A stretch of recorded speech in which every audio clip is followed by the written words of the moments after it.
नमस्कार दोस्तों, मैं रोहित कुमार आप सभी लोगों का directstudy.com पे और क्लास 4 में आपका स्वागत करता हूँ। जी हाँ, आज 4th नंबर क्लास हम लोग करने जा रहे हैं और विश्वास मानिए कि कितना बेहतरीन है, आप इस चीज़ से समझ सकते हैं क्योंकि इसमें हम लोग अभी 2 घंटा, जी हाँ लगातार 2 घंटा मात्र, जी हाँ सिर्फ और सिर्फ पोषण और मानव के रोग करने वाले हैं। 2 घंटा प्लस।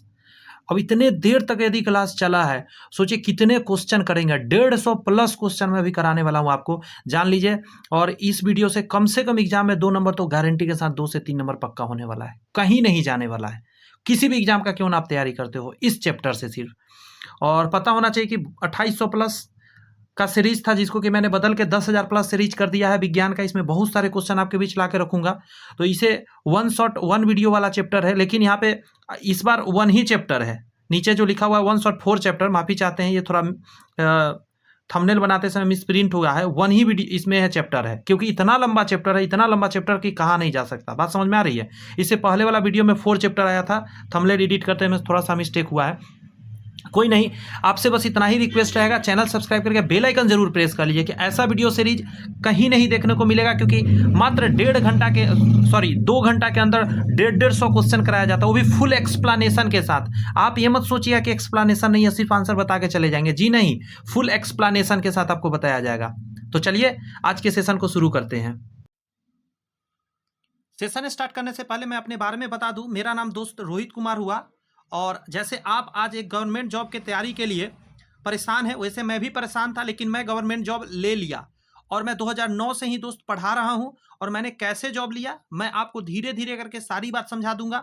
और मेरे यहाँ से मैं ही नहीं, बहुत सारे बच्चे अपने ड्रीम जॉब आज कर रहे हैं। जी हाँ, मैं बीएससी कर रखा हूँ, बीएड कर रखा हूँ और एमएससी कंप्लीट कर रखा हूँ। अच्छे से गाइड करूंगा, टेंशन लेने की बात नहीं है। जो भी बात पढ़ाऊंगा ऑथेंटिक पढ़ाऊंगा। मैं इसलिए एक्स्ट्रा बातें चैनल पे नहीं करता हूं, क्योंकि मैं जानता हूं कि गवर्नमेंट जॉब में समय का कितना कीमत होता है।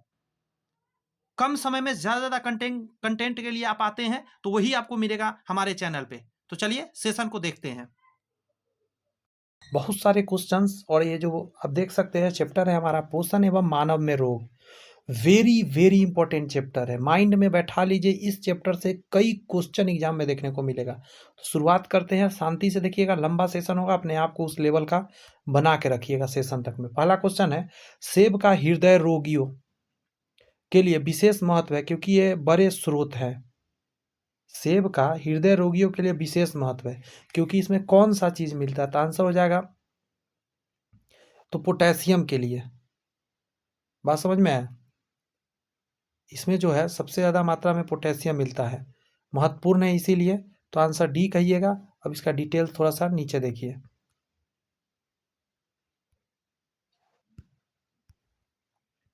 सेब का हृदय रोगियों के लिए विशेष महत्व है।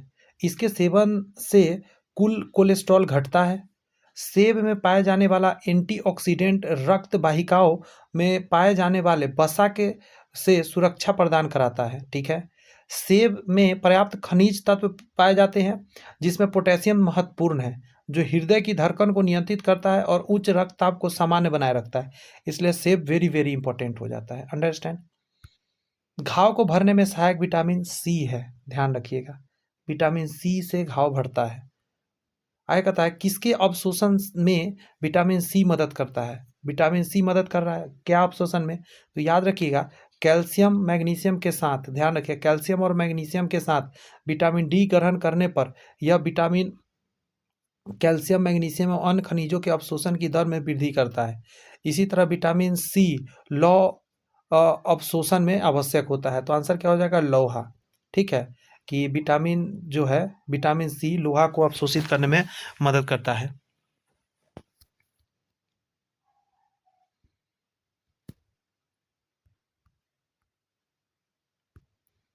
नेक्स्ट क्वेश्चन है, विटामिन सी का रासायनिक नाम क्या है? तो आंसर हो जाएगा एस्कॉर्बिक एसिड। ध्यान रखिएगा, एस्कॉर्बिक एसिड या एस्कॉर्बिक अम्ल कह सकते हैं इसको। अगला प्रश्न है आपके लिए कि विटामिन सी का मुख्य स्रोत क्या है? आपका आंसर हो जाएगा कच्चे तथा ताजे फल। ध्यान रखिएगा। निम्नलिखित विटामिनों में से कौन सा शरीर में भंडारित नहीं होता है? शरीर में भंडारित नहीं हो सकता जिसका विटामिन सी है। अगर आप इसका यूज करेंगे तो आपके शरीर में रहेगा, वरना ये स्टोर होकर नहीं रहता है। इसलिए हमेशा खट्टे पदार्थ खाने रहना चाहिए, जैसे आंवला हो गया, नींबू हो गया, इस तरह के। कहता है यह शीघ्र ही मूत्र के साथ उत्सर्जित हो जाता है, हमारे शरीर में संचित नहीं रह सकता, इसलिए इसका बार बार सेवन करना पड़ता है। आगे कहता है निम्नलिखित में से किस विटामिन की कमी से खून का थक्का धीरे बनने की बीमारी हो जाती है, मतलब खून का थक्का नहीं बनता है सही से। तो विटामिन याद रखिएगा के होता है इसके लिए, ठीक है। कहा जाता है विटामिन के कमी से शरीर में खून का थक्का यानी ब्लड का क्लॉटिंग धीरे बनने की बीमारी हो जाती है। इस विटामिन को रुधिर स्राव रोधी पदार्थ यानी एंटी हेमोरेजिक फैक्टर कहते हैं। आगे कहता है इसकी कमी वाले व्यक्ति का ऑपरेशन आसानी से नहीं किया जा सकता है, क्योंकि अधिक रुधिर बह जाने का डर बना रहता है। ऑपरेशन तो समझिए न के बराबर हो पाता है ऐसे व्यक्ति का, रिस्क कोई डॉक्टर नहीं लेता है, क्योंकि ब्लड बहुत तेज़ से निकलेगा। निम्नलिखित में से कौन सा विटामिन प्रति स्कंदन बीसों के प्रति वर्ष प्रतिकारक के रूप में प्रयोग किया जाता है? तो इसको बोलते हैं विटामिन के। बात समझ में आया? अभी क्या है इसको समझिए जरा। यहाँ से एग्जाम में आया हुआ प्रश्न है, कहा जा रहा है कि प्रति स्कंदन बीसों के प्रति 20 प्रतिकारक यानी एंटीडोट के रूप में विटामिन के का प्रयोग किया जाता है, ठीक है। इस विटामिन को रुधिर स्रावी रोधी पदार्थ यानी एंटी हेमोरेजिक फैक्टर कहते हैं। इसकी कमी वाले व्यक्तियों का ऑपरेशन आसानी से नहीं किया जा सकता, क्योंकि रुधिर अधिक बह जाने का डर बना रहता है। अंडरस्टैंड? नेक्स्ट क्वेश्चन आपके सामने है, बहुत ही बेहतरीन क्वेश्चन है। निम्नलिखित में से कौन सा यौगिक सही सुमेलित नहीं है? सही सुमेलित नहीं है वो पूछ रहा है आपसे। तो सबसे पहले जानिएगा विटामिन B12 से प्रति अरक्तता कारक बनते हैं, ठीक है। ये प्रति स्कर्वी कारक है विटामिन सी, स्कर्वी को दूर भगाता है, ठीक है। आगे कहा जा रहा है विटामिन ई को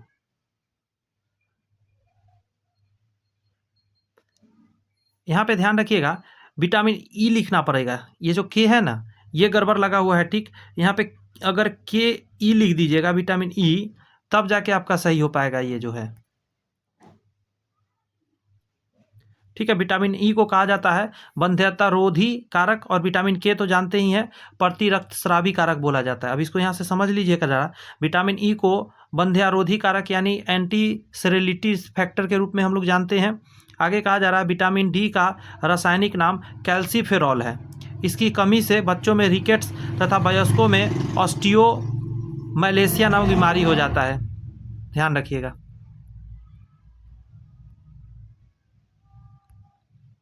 आगे कहा जाता है रतौंधी निम्नलिखित की कमी के कारण होता है। रतौंधी हो रहा है तो लाजमी है विटामिन ए की कमी हो गई होगी। रतौंधी नाइट ब्लाइंडनेस मनुष्य में होने वाली एक बहुत प्रमुख बीमारी है, जो कि शरीर में विटामिन ए की कमी से होता है, ठीक है। विटामिन ए का प्रमुख कार्य दृष्टि रंगाओं रोडॉप्शन मतलब विजुअल पिगमेंट्स का संश्लेषण में भाग लेना होता है। इसका प्रमुख स्रोत हरी सब्जियां हो गए, गाजर, यकृत हो गए, लीवर, मछली का तेल वगैरह वगैरह होता है। आगे कहा जा रहा है कि मानव शरीर में विटामिन ए संचित रहता है। विटामिन ए कहीं ना कहीं तो संचित रहता होगा, बात समझ में आया? तो लीवर में, कहाँ पे? लीवर हो जाएगा आंसर।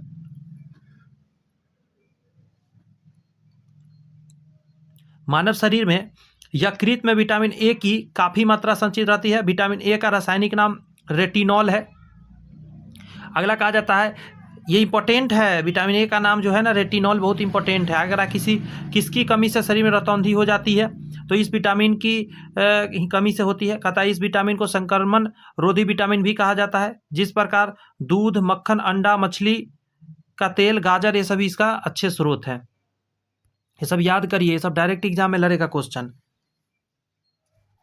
नेक्स्ट है कि विटामिन निम्नलिखित में से किस युग्म से सही सुमेलित नहीं है?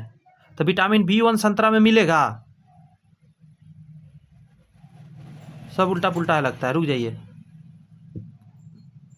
जहाँ तक विटामिन डी तो सही है सुमेलित, कि यकृत तेल में मिलेगा। आइए पढ़ते हैं पहले।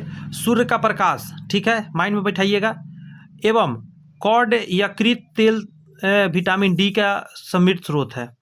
सूर्य का प्रकाश हो गया और कॉड यकृत तेल, तो ये तो सही है, इसको सही कर देते हैं, स्रोत है। आगे तक गेहूं अंकुर तेल यानी व्हीट गर्म ऑयल विटामिन ई का प्रमुख स्रोत है, तो ये भी सही हो गया विटामिन ई का। गेहूं अंकुर तेल आगे कहता है जबकि एल्फा से विटामिन के प्रचुर मात्रा में मिलता है, तो डी सही हो गया।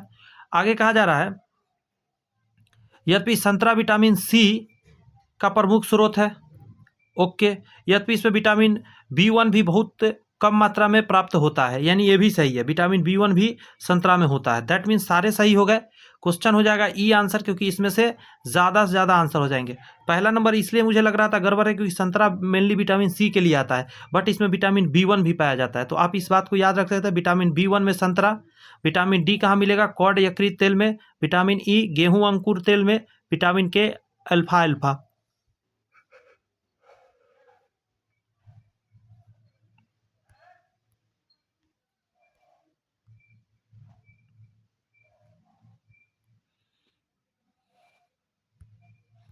वेरी वेरी इंपॉर्टेंट क्वेश्चन है आपकी आंखों के सामने।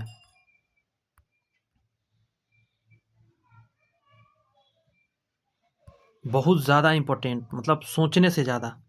रोग है उत्पन्न होने वाली कमियां, सूखा रोग, बेरी रोग, निशांधता और स्कर्वी हर कोई जानता है विटामिन सी के कमी से होता है, तो ये इसमें लग जाएगा। बेरी B1 के कमी से बेरी होता है, ये इसमें लगा दीजिए। बात समझ में आए।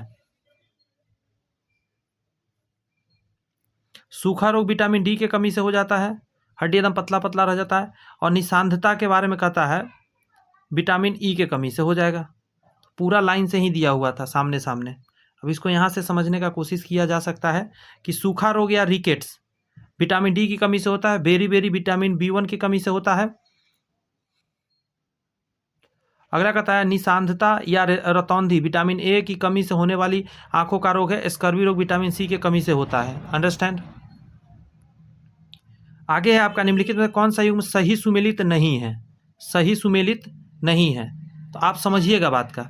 विटामिन ए से रतौंधी होता है, अभी हम लोगों ने पढ़ा है, तो ये तो सही हो गया। विटामिन B3 से पेलाग्रा रोग होता है, 100% ये सही है लिखा हुआ। विटामिन वर्णांधता बोल रहा है, तो विटामिन ए की कमी से होएगा ना, ये तो गड़बड़ है। अच्छा, फोलिक एसिड से रक्त अल्पता, तो ये भी सही है, फोलिक एसिड से रक्त अल्पता। विटामिन डी वाला गड़बड़ है, कहता वर्णांधता एक एक्स लिंग सहलिंगी वंशानुगति रोग है, यह विटामिन डी की कमी से नहीं होता है। बात समझ गए। ये वर्णांधता जो है, कलर ब्लाइंडनेस, ये जेनेटिक रोग है, विटामिन डी के कमी से नहीं होता। विटामिन डी की कमी से होने वाला रोग है रिकेट्स या सूखा, और ऑस्टियोमलेशिया हो जाता है। ये दोनों सही यहाँ पे लिखा गया, ठीक है। और सब तो बता ही दिए, इसको और अच्छा से देख लीजिए आगे कि विटामिन ए जो है ये कमी से रतौंधी रोग होती है। विटामिन B3 को नियासिन या विटामिन PP कहते हैं, विटामिन PP भी कहते हैं। विटामिन B3 को नियासिन कहा जाता है। इसकी कमी से पेलाग्रा या चर्मदाह रोग होता है। बात समझ में आया। विटामिन B3 के कमी से। फोलिक एसिड की कमी से रक्त अल्पता यानी एनीमिया रोग हो जाती है। अंडरस्टैंड।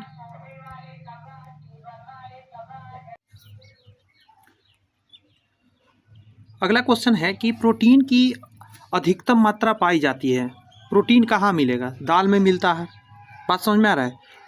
सोयाबीन अगर ऑप्शन में है तो फिर उससे बढ़िया क्या ही हो सकता है। डी आंसर हो जाएगा। कर यहाँ पे गड़बड़ लिखा गया है। कर प्रोटीन की सर्वाधिक मात्रा सोयाबीन में पाई जाती है। इसमें प्रोटीन की मात्रा 40% तक होती है। यह मुख्यतः दलहनी एवं तिलहनी फसल है। पसंद है। सोयाबीन से दूध तैयार किया जाता है, सोया मिल्क, जो गाय दूध के समकक्ष होता है। सोयाबीन के दाने में 40% प्रोटीन होता है, ठीक है। 20 से 23% वसा होता है, 30% कार्बोहाइड्रेट होता है। और कहा जाता है मध्य प्रदेश सोयाबीन उत्पादन में सबसे प्रमुख राज्य है। अंडरस्टैंड। अगला प्रश्न में कह रहा है आपका कि बाल यानी हेयर जिस प्रोटीन का बना होता है उसे क्या कहते हैं, तो उसके किरेटिन बोलते हैं। बात समझ में आए। किरेटिन प्रोटीन, बाल जो है किरेटिन नामक प्रोटीन से बना होता है। यह प्राणियों में नाखून बालों का प्रमुख संरचनात्मक घटक है। केराटिन से क्या क्या बाल बनता है, नाखून हम लोग का बनता है। बात समझ में आ रही है। नेक्स्ट जो प्रश्न आपके सामने है, मानव शरीर की धीमी वृद्धि निम्न में से किस कमी के कारण होता है। तो वृद्धि करने वाला क्या चीज़ है, प्रोटीन है। प्रोटीन के कमी से क्या होता है, शरीर का वृद्धि स्लो हो जाता है। यहाँ से समझिए। करा प्रोटीन एक जटिल नाइट्रोजन युक्त कार्बनिक पदार्थ है जिसका गठन कार्बन, हाइड्रोजन, ऑक्सीजन एवं नाइट्रोजन तत्व के अणुओं से मिलकर होता है। प्रोटीन में इस तत्व की अतिरिक्त आंशिक रूप से गंधक भी पाया जाता है, जस्ता, तांबा एवं फास्फोरस भी उपलब्ध होती है। ये जीव द्रव का मुख्य अवयव है एवं शरीर वृद्धि विभिन्न जैविक क्रियाओं के लिए आवश्यक है। प्रोटीन त्वचा, रक्त, मांसपेशियां, हड्डियां की कोशिकाओं के विकास के लिए आवश्यक होते हैं और इसकी कमी से मानव शरीर में वृद्धि धीमी पड़ जाती है। सोचिए प्रोटीन कितना यूजफुल है हमारे शरीर के लिए। जीवाणु भोजी यानी बैक्टीरियोफेज है। जीवाणु भोजी यानी बैक्टीरियोफेज क्या है? तो जीवाणु को संक्रमित करने वाला जीवाणु है ये। वेरी गुड, यही होगा, जीवाणु को ही संक्रमित करता है। कहता है जीवाणु भोजी यानी बैक्टीरियोफेज एक प्रकार का वायरस होता है, समझे, ये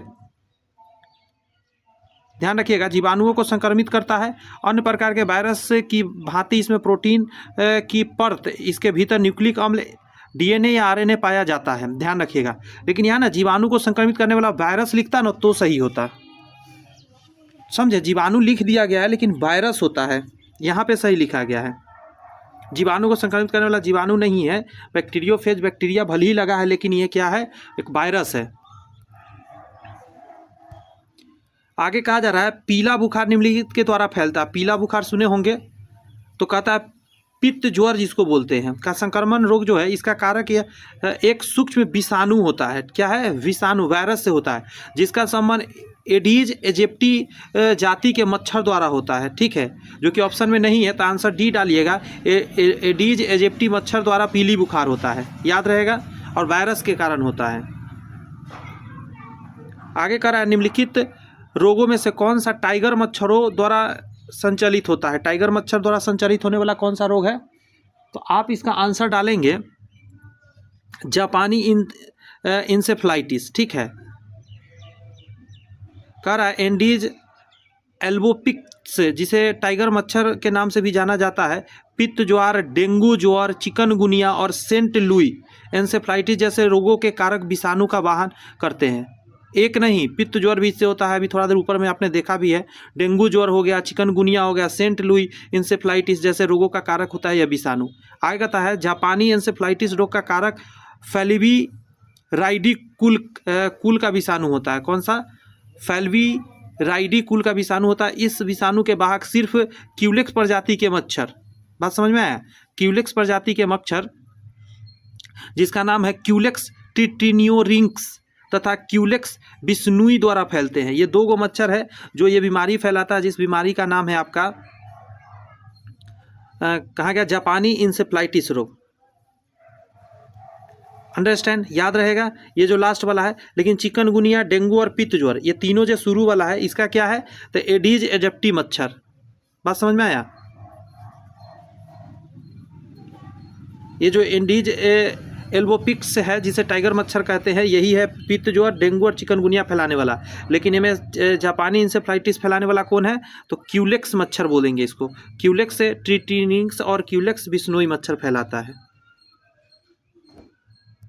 नेक्स्ट है हाइड्रोफोबिया किसके द्वारा होता है? हाइड्रोफोबिया मतलब आपने देखा होगा पानी से डर लगने लगना, बात समझ में आ रहा है?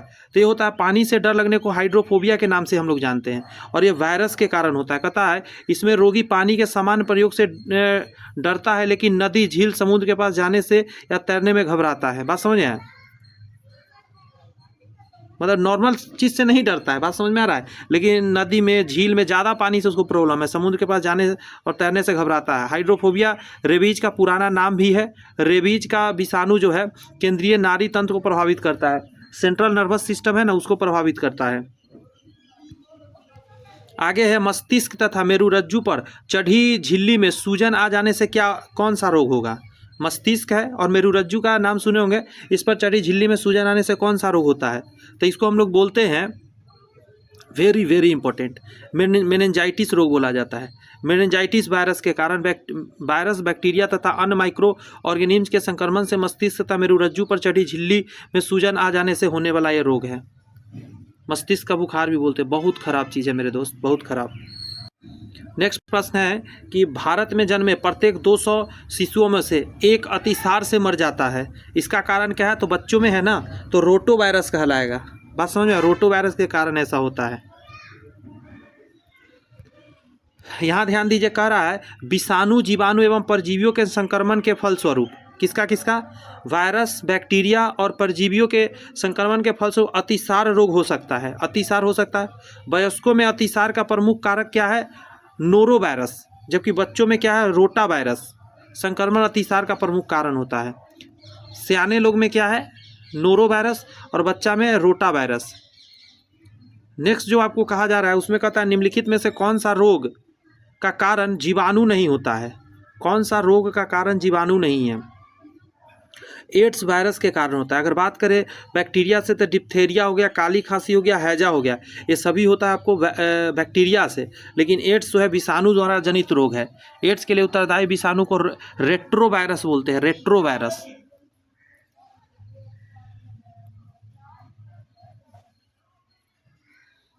बहुत अच्छा एग्जाम, बहुत अच्छा क्वेश्चन। पोलियो का वायरस शरीर में प्रवेश करता है। आपको पता होना चाहिए कि ये वायरस द्वारा होता है। सबसे पहले तो आप ये जानिए कि पोलियो का संक्रमण का रोग जो है वो पोलियोमिलाइटिस विषाणु द्वारा होता है, वायरस द्वारा। इसमें रोग कारक जीव का संचार दूषित भोजन तथा जल द्वारा होता है, यानी आंसर बी हो जाएगा। ठीक है, करा एवं इसमें प्रभावित होने वाला जो अंग और तंत्रिका तंत्र है, अंग जो है नर्वस सिस्टम है, यह विषाणु यानी वायरस मस्तिष्क मेरुरज्जु जो स्पाइनल कॉर्ड में पहुंचकर तंत्रिका ऊतक को नष्ट कर देता है। परिणाम यह होता है कि मस्तिष्क पेशियों को कार्य करने का जो निर्देश देता है उसे तंत्रिका उन तक पहुंचाने में असक्षम हो जाता है और पैरों में पक्षाघात यानी पैरालिसिस हो जाता है। अंडरस्टैंड, पोलियो में पैरालिसिस मार देता है। बच्चों में सबसे ज़्यादा ये होता था, बट अब इसका खात्मा कर दिया गया इंडिया से। थोड़ा बहुत केस तो आते ही रहता है। आगे कहा जा रहा है निम्नलिखित में से किस रोग को एंटीबायोटिक्स द्वारा ठीक नहीं किया जा सकता। तो जो रोग वायरस से होता है उसको, बात समझ में आया, विषाणु जनित रोग जो होता है वो एंटीबायोटिक से ठीक नहीं होता, ये चीज़ याद रखिएगा। कहा जा रहा है मिसल्स यानी खसरा जो होता है बच्चों में होने वाला एक प्रमुख विषाणु जनित रोग है, बात समझ में आया, मिसल्स। तो इसको आप नहीं ठीक कर सकते एंटीबायोटिक से। बायोटिक से बैक्टीरिया को सिर्फ ठीक किया जा सकता है जो उससे होने वाला रोग है।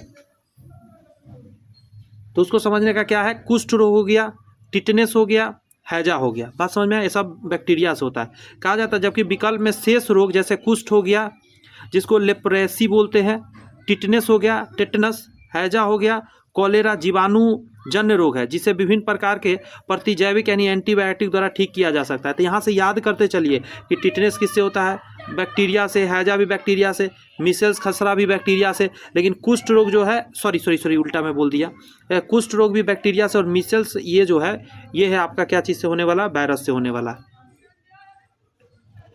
आगे क्वेश्चन कह रहा है कि इबोला है एक, इबोला वायरस का नाम सुने होंगे, ये भी वायरस है। तो कहता है इबोला प्राण घातक विषाणु है, बात समझ में आया, प्राण घातक हो जाएगा। कहता है जो पश्चिमी अफ्रीका देशों में महामारी का रूप ले चुका है। कह रहा है इसे विश्व स्वास्थ्य संगठन ने अगस्त 2014 में अंतर्राष्ट्रीय स्वास्थ्य आपदा घोषित कर दिया था। ज्ञातव्य है कि पहली बार वर्ष 1976 में इबोला वायरस की पहचान की गई थी। 1976 में इसका पहचान हुआ, लेकिन बहुत ज़्यादा मात्रा में फैलने के कारण इसको WHO ने कहाँ पे, पश्चिमी अफ्रीका देशों में क्या किया था, इसको प्राण घातक विषाणु कहा था और इसके लिए अंतर्राष्ट्रीय आपदा घोषित किया गया था।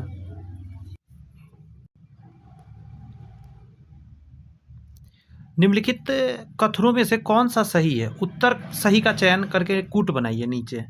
आइए बनाने का कोशिश करते हैं, देख सकते हैं कौन से एग्जाम में प्री में आया है, यूपी PCS में।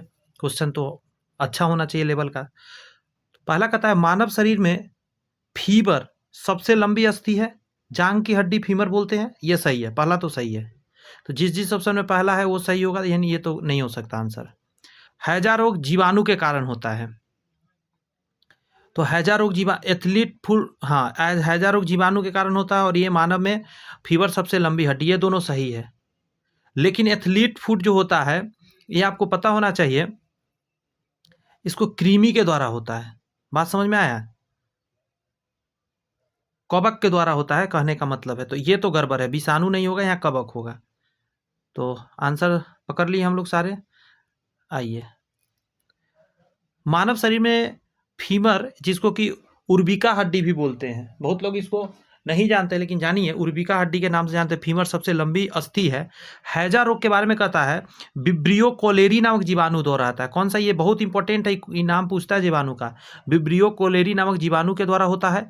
एथलीट फुट रोग के बारे में कहता है, एपीड मोर्फा इटॉन फ्लोकोसस इपिडोफोर्मा फ्लोकोसम नामक जीवाणु कवक के द्वारा होता है। यह एक संक्रमण रोग है, मतलब एक लोग से दूसरे लोग में भी ये एथलीट फूड फैलता है, याद रहेगा। वैसे आपको एक बात बता दें, एथलीट फूड मतलब जो वायरस द्वारा रोग होता है वो संक्रमक होता है, लेकिन कवक द्वारा ये है फिर भी संक्रमक रोग है। भोजन विषाक्तता का कारण क्या होता है? तो इसको बोलते हैं हम लोग सैल्मोनेला बेसिलाई। सैल्मोनेला बेसिलाई के कारण भोजन विषाक्त हो जाता है, मतलब खाने योग्य नहीं रह जाता है। इसको समझिए, यहाँ से कह रहा है सैल्मोनेला बेसिली नामक जीवाणु के कारण भोजन विषाक्त यानी फूड पॉइजनिंग होता है। यह विशेष जीवाणु ग्राम निगेटिव, नॉन स्पोर फॉर्मिंग एवं रॉड आकार का होता है, जिसके चारों ओर कशाभिका पाई जाती है। अंडरस्टैंड। नेक्स्ट शब्द है आपके लिए कि भोजन का विषाक्तता होना यानी बटुलिज्म किस स्पीसीज के संदूषण से उत्पन्न होता है? अभी जस्ट आपने देखा, तो आंसर क्या दीजिएगा?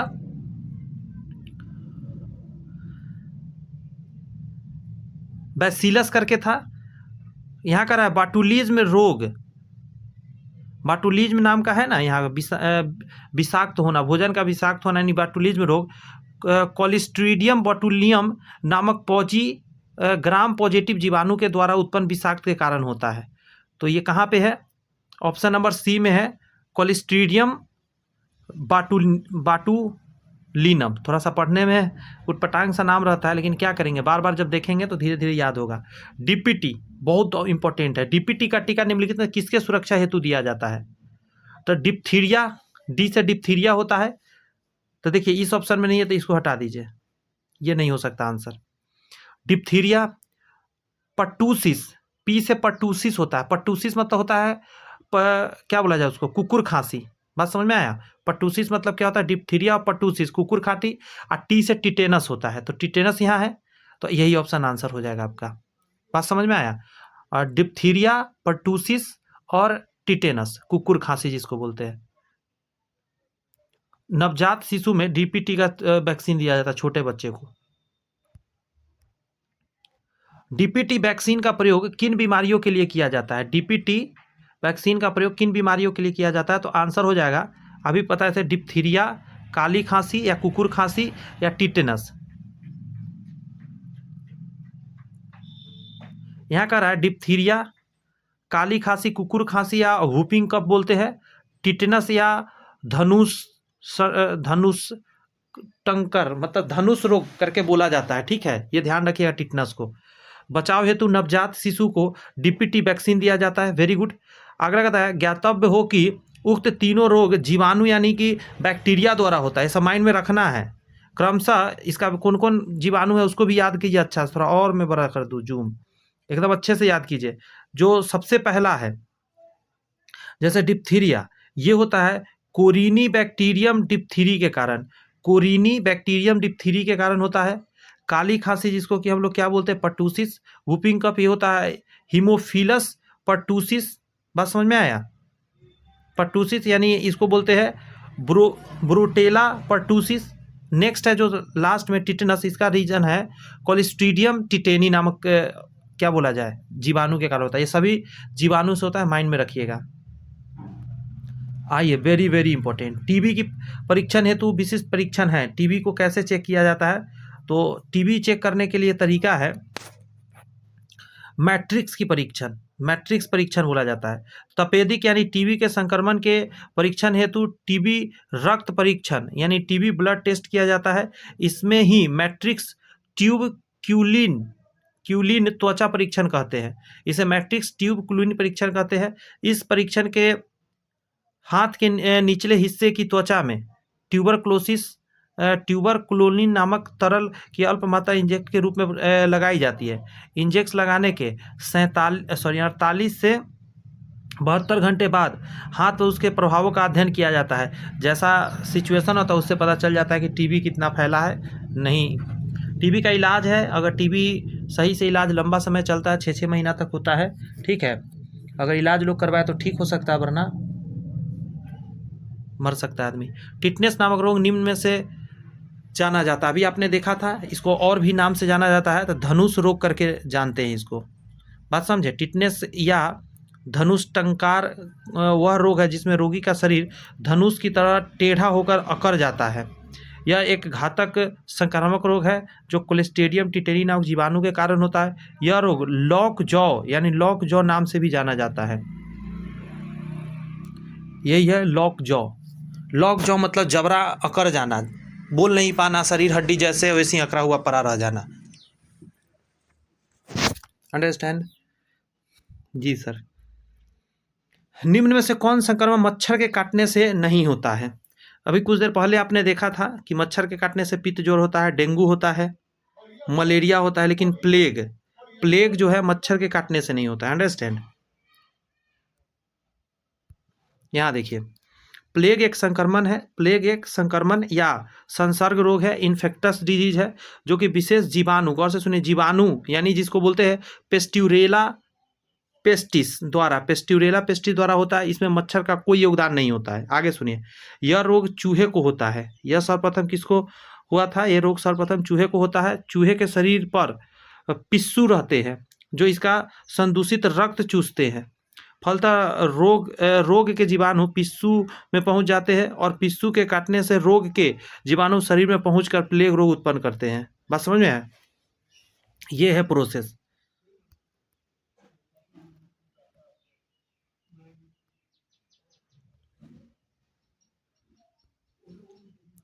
आइए इसे मैच कराइए जरा।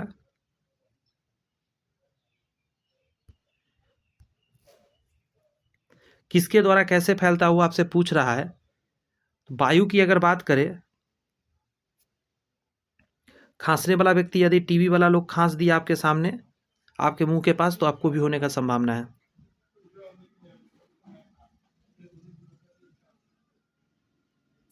आगे कह रहा है,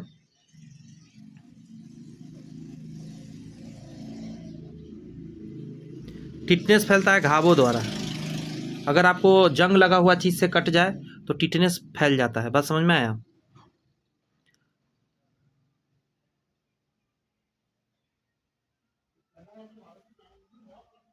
संपर्क द्वारा सिफिलिस फैलता है, क्योंकि यह यौन संजनित रोग है, सेक्स वगैरह करने से फैलता है, तो सिफिलिस होता है। और पानी द्वारा कलेरा कैसे फैलता है? तो पानी द्वारा फैलता है। याद रहेगा, वायु से टीबी फैलता है, पानी द्वारा कॉलेरा फैलता है, गंदे पानी से, संपर्क द्वारा आपका सिफिलिस फैलता है, घाव द्वारा टिटनेस फैलता है।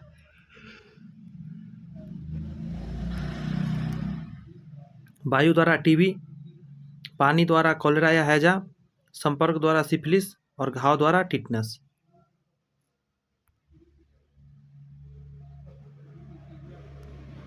निम्न में से कौन सा जल जनित रोग है? जल से होने वाला। अभी आपने देखा हैजा, ठीक है। कहता हैजा एक संक्रामक आंत्र शोध है, आंत्र में पकड़ता है रोग, जो विब्रियो कॉलेरी नामक जीवाणु के कारण होता है। यानी जीवाणु से होता है, ये माइंड रखिए, हैजा जीवाणु से होता है। मनुष्य में इसका संचरण इस जीवाणु द्वारा दूषित भोजन या पानी को ग्रहण करने के माध्यम से फैलता है। Very very important. टाइफाइड तथा कॉलेरा विशिष्ट उदाहरण है। तो जल से होने वाला जल जन्य रोग है ये। अभी जस्ट आपने देखा, टाइफाइड हो गया या कॉलेरा, जल जन्य रोग का उदाहरण है। टाइफाइड के रोग का कारण साल्मोनेला टाइफी नाम का मच्छर है, जीवाणु है, सॉरी। और कॉलेरा का कारण जो है विब्रियो कॉलेरी नामक जीवाणु है। दोनों का जीवाणु ही है। पीने के जल में उचित उपचार द्वारा इसे फैलने से रोका जा सकता है। साफ पानी पीना चाहिए आदमी को। निम्नलिखित रोगों में से एक जो पानी के प्रदूषण की वजह से नहीं फैलता, हैजा तो पानी से फैलता है, अभी हमने देखा। टाइफाइड हैजा पानी से फैलता है, पीलिया भी, ये सभी जो है पानी से फैलता है। लेकिन आंसर आपका हो जाएगा कौन सा? तो ये हो जाएगा हेपेटाइटिस बी। हेपेटाइटिस बी जो है वो कह रहा है, गौर से सुनिए, हेपेटाइटिस बी रोग HBV विषाणु के कारण फैलता है। इस विषाणु का संचरण संक्रमित रक्त या लैंगिक संपर्क के द्वारा होता है। लैंगिक संपर्क से भी फैल जाता है और रक्त के चढ़ाने से। हेपेटाइटिस बी दूषित जल से नहीं फैलता है, ध्यान रखिएगा।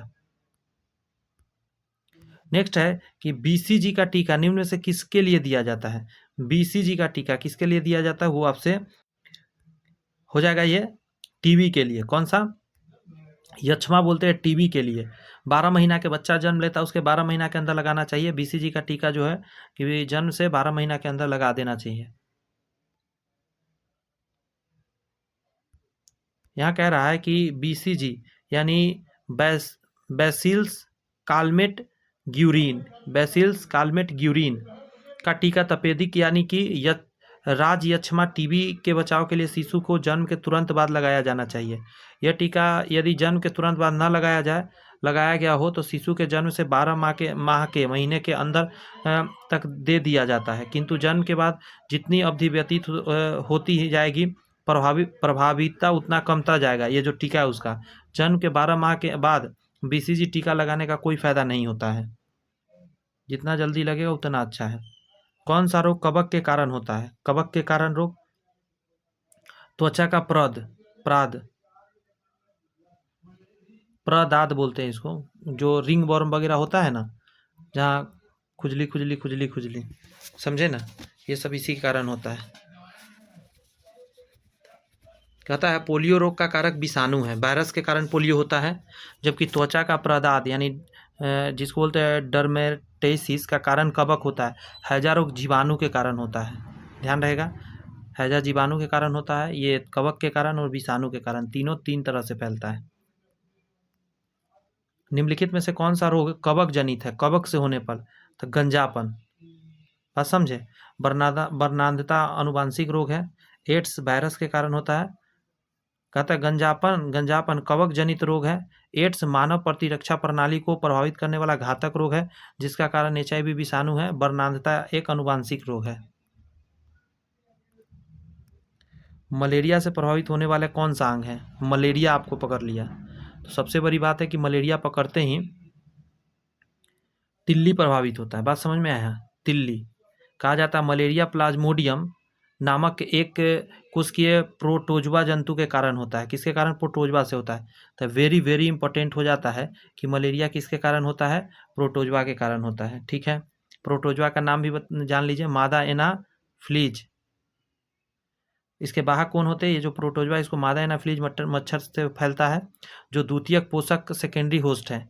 इससे प्रभावित होने वाले अंग पलीहा है, स्प्लीन है, जिसमें संक्रमण से आकार बढ़ जाता है स्प्लीन का। इस रोग के उपचार हेतु एंटाब्रीन, क्लोरोक्वीन, कामाक्वीन इत्यादि औषधि को लेना चाहिए। ये सारा चीज़ है लेने के लिए। इसको एक बार और पढ़ेंगे क्योंकि यहाँ से एग्जाम में आएगा, फंसना नहीं है। मलेरिया, देखिए इसका एक टेक्निक तब बताता हूँ, याद रखने का तरीका क्या है।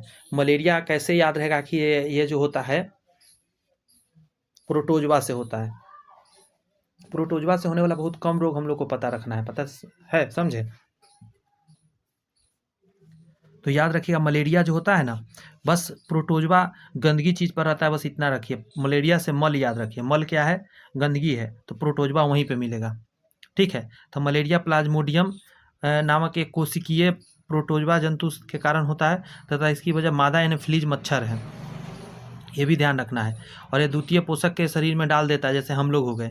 इससे प्रभावित होने वाले अंग पलीहा है, जिसमें संक्रमण से आकार बढ़ जाता है। इस रोग के उपचार हेतु एंटाब्रीन, क्लोरोक्वीन और कामाक्वीन इत्यादि औषधि को दिया जाता है डॉक्टर द्वारा।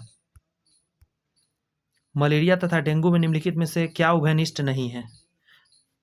देखिए बुखार दोनों में होता है, ये तो सही बात है। मानव प्रजाति को होता है भी सही है, मच्छर के काटने से होता है भी सही है। मच्छर प्रजाति अलग अलग है, यही आंसर हो जाएगा। कहता है मलेरिया जो है मादा एनाफ्लीज मच्छर के काटने से फैलता है, जबकि डेंगू मादा क्यूलेक्स फैटिगेस यानी मादा एंडीज एजिप्टी मच्छर के काटने से फैलता है। दोनों में देख रहे हैं अंतर क्या है, यहाँ मादा एनाफ्लीज मच्छर है, यहाँ मादा एंडीज इजिप्टी मच्छर है। ठीक है, दोनों में अंतर यही है डेंगू और मलेरिया में। क्यूलेक्स फैटिगेस तथा मादा एंडीज इजिप्टी मच्छर से काटने से फैलता है। इसके अलावा आगे सुनिएगा, फील पाँव यानी इलिफेंटिसिस तथा पित्त ज्वर भी मच्छर के काटने से फैलता है। तो आपको यहाँ 4 बीमारी दिख रहा है एक स्क्रीन पर जो मच्छर के कारण हो रहा है। याद कीजिए, सबसे पहले क्या है, फील पाँव, ध्यान रहेगा। फील पाँव, पित्त ज्वर, मलेरिया और डेंगू। याद रहेगा, पित्त ज्वर हो गया, फील पाँव हो गया, डेंगू हो गया, मलेरिया हो गया। माइंड में बैठाइए, यहाँ से तेजी तेजी में बोल के निकल जाएंगे, आपको कोई फायदा नहीं होगा। एग्जाम में एक क्वेश्चन आता ही आता है बीमारी से, 1-2 क्वेश्चन। मलेरिया के संबंध में कौन सा कथन सत्य नहीं है, निगेटिव बात बोल रहा है? यह प्रोटोजवा कीट द्वारा पैदा होने वाली बीमारी है। प्रोटोजवा से होता है, अभी बताया मलेरिया बताए हैं, प्रोटोजवा से नहीं ना बताए हैं, ये जीवाणु से बताए हैं ना। मलेरिया जीवाणु से होता है, प्रोटोजवा से एक सेकंड रुकिए जरा।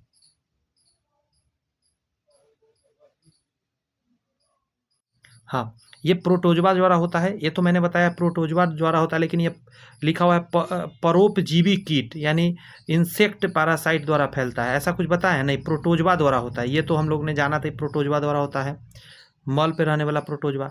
अच्छा, अगला पॉइंट कर रहा है यह मच्छरों द्वारा फैलाई जाती है, तो ये तो हम लोगों ने देखा कि मच्छर द्वारा फैलता है। आइए उसको भी समझिए। यहाँ कह रहा है मलेरिया रोग का जनक प्लाज्मोडियम नामक प्रोटोजवा है, जो एक द्विपोषदीय यानी डायग्नोस्टिक जंतु है, जिसका वाहक मादा एनाफिलीज मच्छर है ना, मादा एनाफिलीज मच्छर है। कहता मलेरिया रोग दलदली क्षेत्रों में अधिक होती है तथा इसके इलाज के लिए क्लोरोक्विन का उपयोग किया जाता है, जिसमें सिनकोना नामक पौधे की छाल से क्या बोला जाता है, कुनैन निकाला जाता है, दवा निकाला जाता है। तो इलाज हो गया, समझ में आ गया कि मच्छरों के फैलने से हो रहा है। यह दलदली क्षेत्र में अधिक रहता है, ये भी समझ गए। और इसके इलाज में क्लोरोक्विन दिया जाता है, यानी ये तीनों सही है। प्रोटोजवा से होता है मलेरिया, लेकिन ये सही नहीं था कि ये एक इंसेक्ट कीड़ा से होता है। अच्छा, अभी एक क्वेश्चन नहीं होता कौन सा प्रोटोजवा द्वारा होता है, तो अभी आपने जस्ट पढ़ा कि मलेरिया कैसे होता है, प्रोटोजवा द्वारा।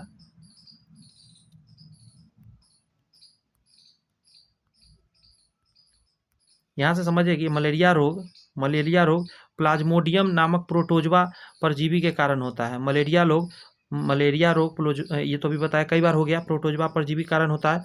इसके वाहक जो है मादा यानी फ्लीज मच्छर होता है, जो कि द्वितीयक पोषक सेकेंडरी होस्ट से प्रभावित होने वाला अंग पलिया है। इसमें संक्रमण के आकार बढ़ जाता है और उपचार हेतु एंटाब्रिन, क्लोरोक्विन और कामाक्विन आदि औषधियों का प्रयोग होता है। बहुत अच्छा एक क्वेश्चन आ गया है कि निंद्रा रोग जो है स्लीपिंग सिकनेस का नामक बीमारी होता है, तो आंसर हो जाएगा इसके लिए सीसी मक्खी। बात समझे, ट्रिपैनोसोमा नामक एक कोशिकीय जीव है, ये इसका आंसर हो जाएगा। आप इसको समझिए ज़रा। यहाँ से कह रहा है निंद्रा रोग यानी स्लीपिंग सिकनेस ट्रिपैनोसोमा, ठीक है, नामक के एक कोशिकीय प्रोटोजवा जीव द्वारा होता है। यानी कि एक चीज़ तो और जान लीजिए, प्रोटोजवा का एक और बीमारी आपके सामने आ गया जो प्रोटोजवा से होता है, स्लीपिंग सिकनेस। अंडरस्टैंड। कहा जा रहा है इस जीव का द्वितीयक वाहक पोषक सीसी मक्खी यानी टेस्टफ्लाई ग्लोसिना या खटमल है। ध्यान रखिएगा, खटमल भी है। ट्रिप्टोसोमा ट्रिपैनोसोमा रुधिर, सेरिब्रोस्पाइनल एवं अन्य शरीर द्रव के बाह्य कोशिकीय, हृदय, पेशीय जनपदों इत्यादि के अंतःकोशिकीय परजीवी है। निद्रा रोग के रोगों को दिन में भी नींद एवं बोझिल मालूम पड़ता है तथा ऊँघता रहता है, हमेशा उसको नींद ही आता रहेगा। देखिए इसके बारे में सीधी जानिए, अफ्रीका देश का यह बीमारी है, यहाँ नहीं उतना होता है। सीसी मच्छर वहीं पाया जाता है, अंधेरे वाला रूम में पाया जाता है। बात समझ में आई? ये प्रोटोजवा लेकर घूमता है, ट्रिप्सोनोमा नामक प्रोटोजवा, और यही से निंद्रा रोग होता है। हम लोग के यहाँ नहीं होता है, ये वहीं का बीमारी है, बट हम लोग के एग्जाम में आता है। ये निंद्रा रोग जो है ये कैसे हो जाएगा, ट्रिप्सोमा नामक के एक परजीवी से होता है, सॉरी प्रोटोजवा से होता है। डाउन सिंड्रोम एक आनुवांशिक विकार है जो होता है गुणसूत्र की संख्या में परिवर्तन के कारण। ठीक है, यहाँ पे पढ़िएगा, थोड़ा सा ऊपर कर दूँ आपको तब समझ में आएगा। यहाँ कह रहा है कि डाउन सिंड्रोम जो है एक आनुवांशिक विकार या जेनेटिक डिसऑर्डर है, जो कि मनुष्य में गुणसूत्र की संख्या में परिवर्तन के कारण होता है। इसमें 21वीं जोड़ी के गुणसूत्र 2 के बजाय 3 हो जाते हैं, अतः गुणसूत्र समूह 2n + 121 47 हो जाता है, एक बढ़ गया। इसमें मनुष्य का सिर गोल, गर्दन मोटी, मुख खुला तथा आंखें तिरछी होती है। इस सिंड्रोम को मंगोली जरता है भी कहा जाता है। खतरनाक बीमारी है, देख के आप डर जाएंगे। वो आदमी को, जो बच्चा पैदा ऐसा होगा, उसका सिर गोल हो जाएगा, गर्दन मोटा रहेगा, मुंह खुला हुआ हमेशा रहेगा, आँख तिरछी हो जाएगा। ये नहीं लग रहा है कुछ राक्षस वगैरह की बात हो रही है।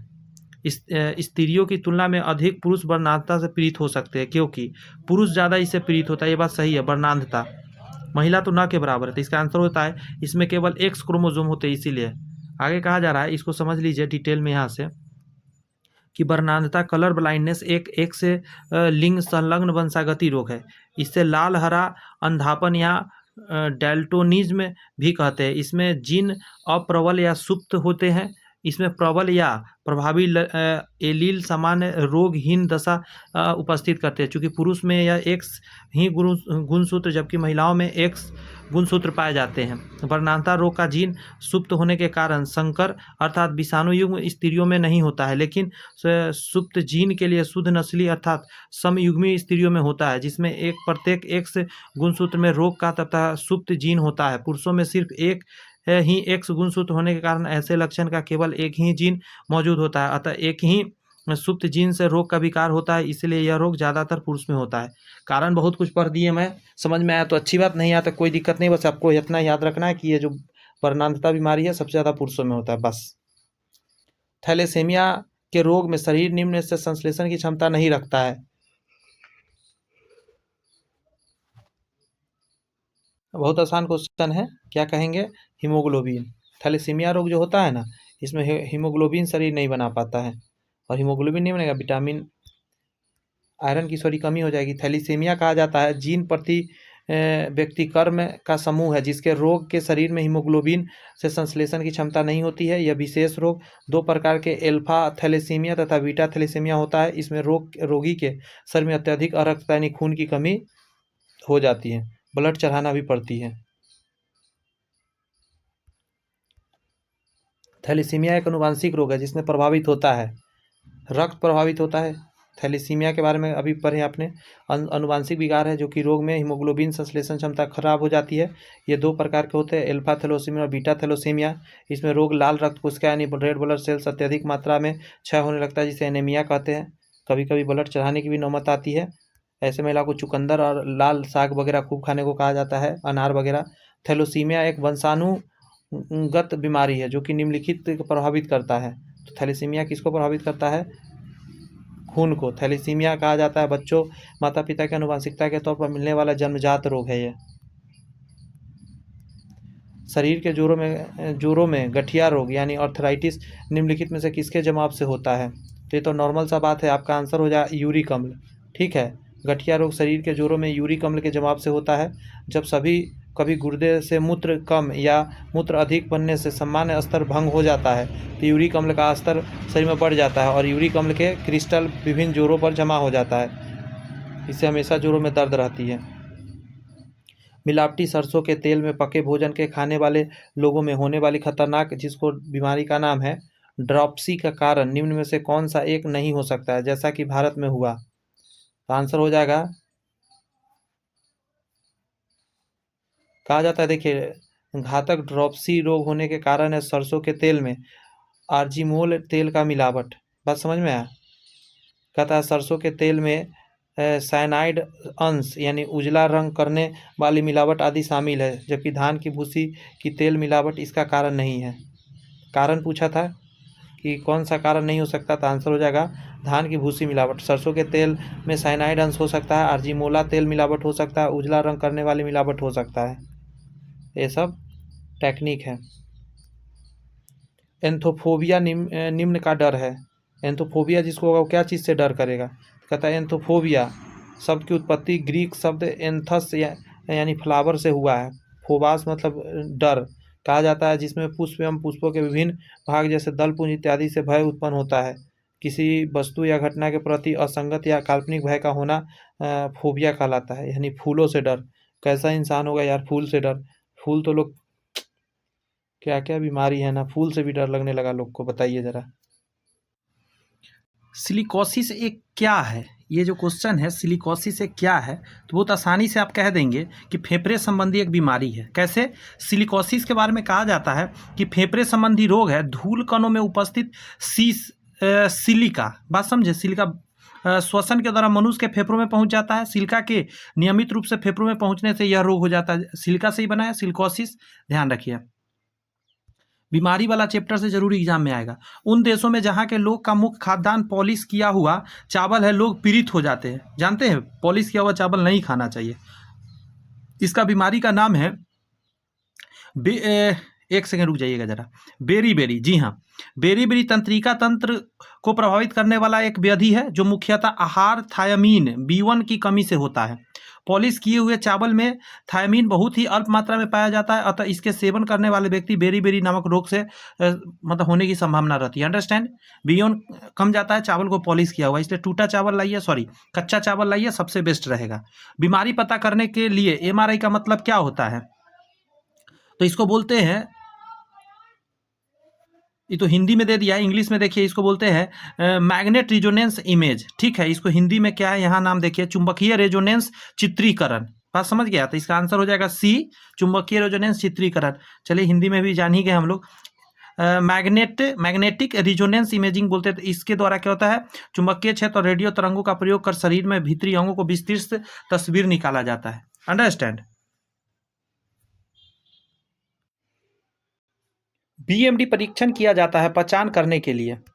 क्या चीज़ पहचान करने के लिए होता है, तो इसको बोला जाता है ऑस्टियोपोरोसिस। बात समझे, ये जो बीमारी है हड्डियों से रिलेटेड है, अस्थि रोग की पहचान किया जाता है। ऑस्टियोपोरोसिस हड्डी का एक रोग है जिसमें, गौर से सुनिएगा, दग खतरा बढ़ जाता है यानी टूटने का। इस रोग में अस्थि खनिज घनत्व यानी जिसको बोन मटेरियल डेंसिटी कम हो जाता है, अस्थि सूचकांक नष्ट हो जाता है और थोड़ा भी झटका लगता है हड्डी टूट जाता है। तो याद रखिएगा BMD के बारे में। ब्लू बेबी नामक प्रदूषण कारीगर बीमारी वाले जल कारित मतलब प्रदूषित कारित बीमारी पीने वाले जल में निम्न में से किसके अधिक मान होने के कारण हो जाता है। क्या ऐसा बढ़ जाता है जिससे ब्लू बेबी नामक रोग हो जाता है, तो इसको बोला जाता है नाइट्रेट। यदि मान के चलिए ब्लू बेबी सिंड्रोम रोग से बच्चे तब प्रभावित होते हैं जब जल में नाइट्रेट की मात्रा 90 ppm से अधिक होता है। इससे बच्चे के होंठ एवं शरीर नीले पड़ जाते हैं। यह नाइट्रेट हीमोग्लोबिन से क्रिया करके उसकी ऑक्सीजन परिवहन की क्षमता को कम कर देता है। बात समझे, नाइट्रेट ऑक्सीजन को बांधने नहीं देता हीमोग्लोबिन को। आगे कहा जा रहा है कि इस श्वसन क्रिया सुचारू रूप से संपादित नहीं हो पाती है, ओठ वगैरह सब ब्लू ब्लू दिखेगा। चिकित्सकीय भाषा में गोल्डन ओवर का संबंध किस चीज़ से है, बात समझे, तो हृदयघात से है। गोल्डन आवर क्या है, दिल का दौरा पड़ने के पहले घंटे को गोल्डन आवर के नाम से जाना जाता है। 1 घंटा के अंदर आप कोई भी व्यक्ति अगर उसका इलाज कर दिया सही से, मतलब उसका जो फर्स्ट ट्रीटमेंट है दे दिया, तो समझिए कि वो आदमी को बचाने का पूरा संभावना है। एक तरीका तो ये भी हमने सुना है कि मिर्ची को उसके मुंह में तुरंत डालना चाहिए ताकि उसको बहुत भयंकर तरीका से तीखा लगे, तो हार्ट बीट तेज हो जाती है। बीटा ब्लॉकर एक औषधि है जिसे बचाने हेतु होता है उपयोग, तो इसको बोलते हैं हृदयघात से बचाने के लिए किया जाता है। ठीक है, कहा जाता है बीटा ब्लॉकर एक ऐसी औषधि है जिसका उपयोग हृदयघात और रक्तचाप यानी समझ गए ना से बचाने के लिए किया जाता है। आगे कहता है ओंकोजीन संबंधित है, तो कर्क कैंसर से, कर्क रोग कैंसर को बोला जाता है। ठीक है, देखिए इस चीज़ को समझिए, ओंकोजीन का सामान्य जीन है जो कि कैंसर, बात समझ में आया, कैंसर कर्क रोग के लिए उत्तरदायी है। सर्वप्रथम इसका पहचान SRC के रूप में की गई थी, वर्ष 1970 में खोजा गया। घटक मुर्गियों में कैंसर वायरस का घटक था, समझे, जिसे रॉस सार्कोमा वायरस का नाम दिया गया था। SRC Rous sarcoma virus.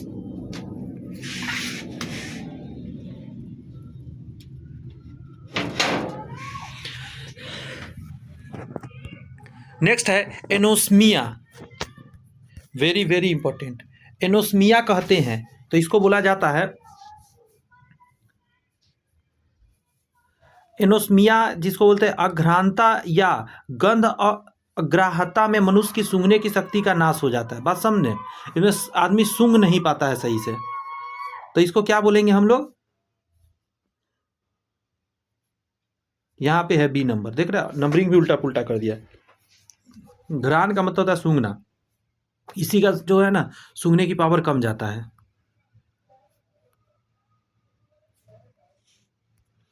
यहाँ कह रहा है खैरा रोग जो होता है जस्ते के मलानता के कारण होता है। बात समझे? स्कर्वी विटामिन सी की कमी से होता है।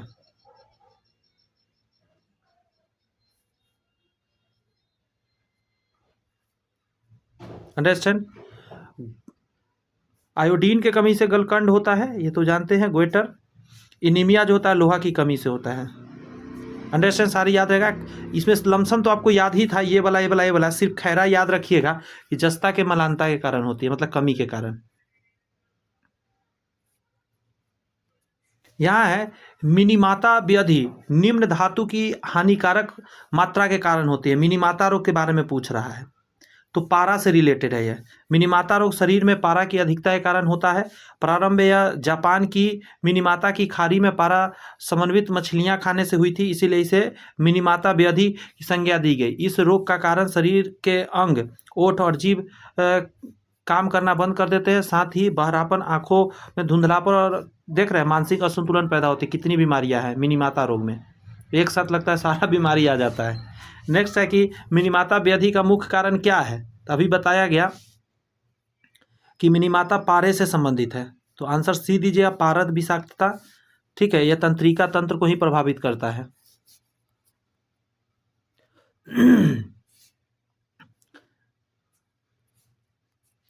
कह जापान की 1953 में होने वाली मिनीमाता व्याधि हुई थी उस मछलियों को खाने से जो संक्रमित था पारद से।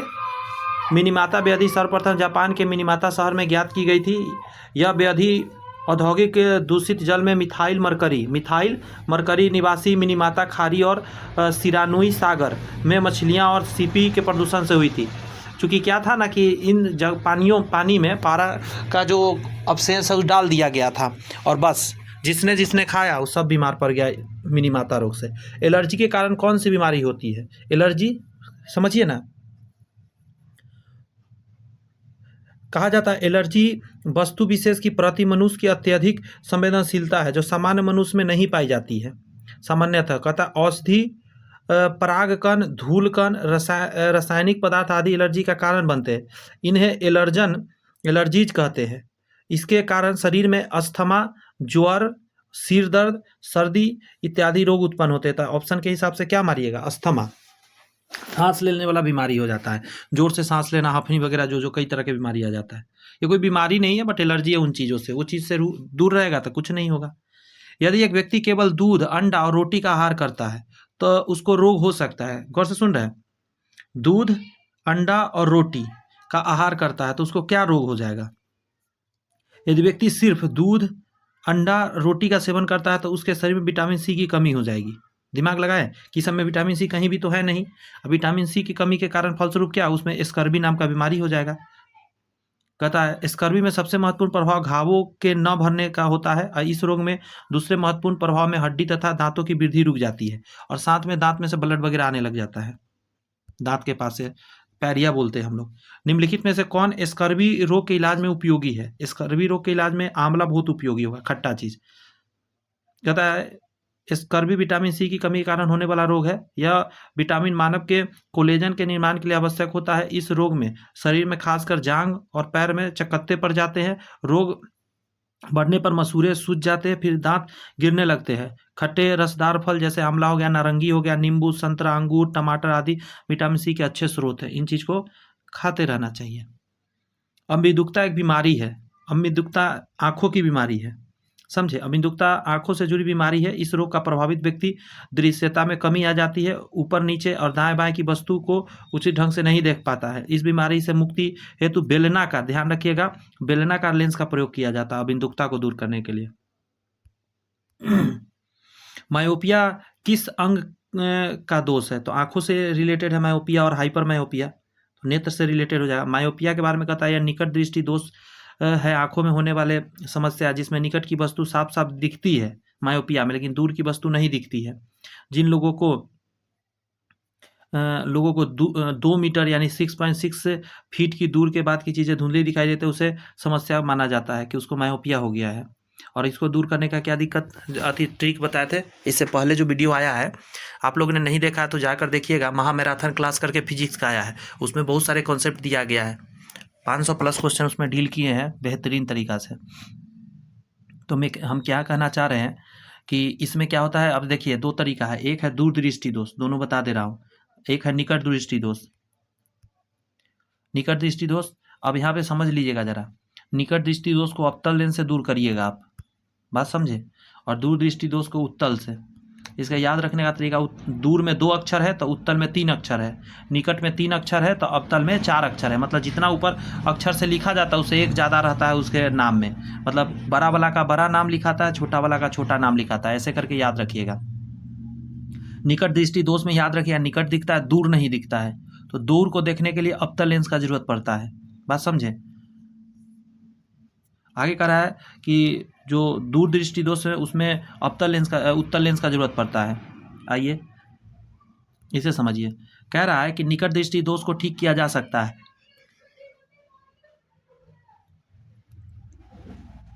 अवतल लेंस के द्वारा, अभी बताया जस्ट। आइए इधर देख लेते हैं इसके, यहाँ देखिए कह रहा है कि निकट दृष्टि दोष यानी नियर साइटनेसनेस को अवतल लेंस यानी कॉनकेव लेंस प्रयुक्त करके ठीक किया जा सकता है। इस प्रकार की दृष्टि दोष में नेत्र में गोलक के कुछ बड़े हो जाने या कॉर्निया तथा लेंस के अधिक उत्तल हो जाने के कारण फोकस बिंदु तथा रेटिना के बीच की दूरी घट जाती है, अतः पास की वस्तुएं तो साफ दिखती है किंतु दूर की वस्तुएं धुंधली दिखाई देती है। इसमें वस्तु का प्रतिबिंब रेटिना पर न बनकर कुछ आगे बन जाता है, बात समझे।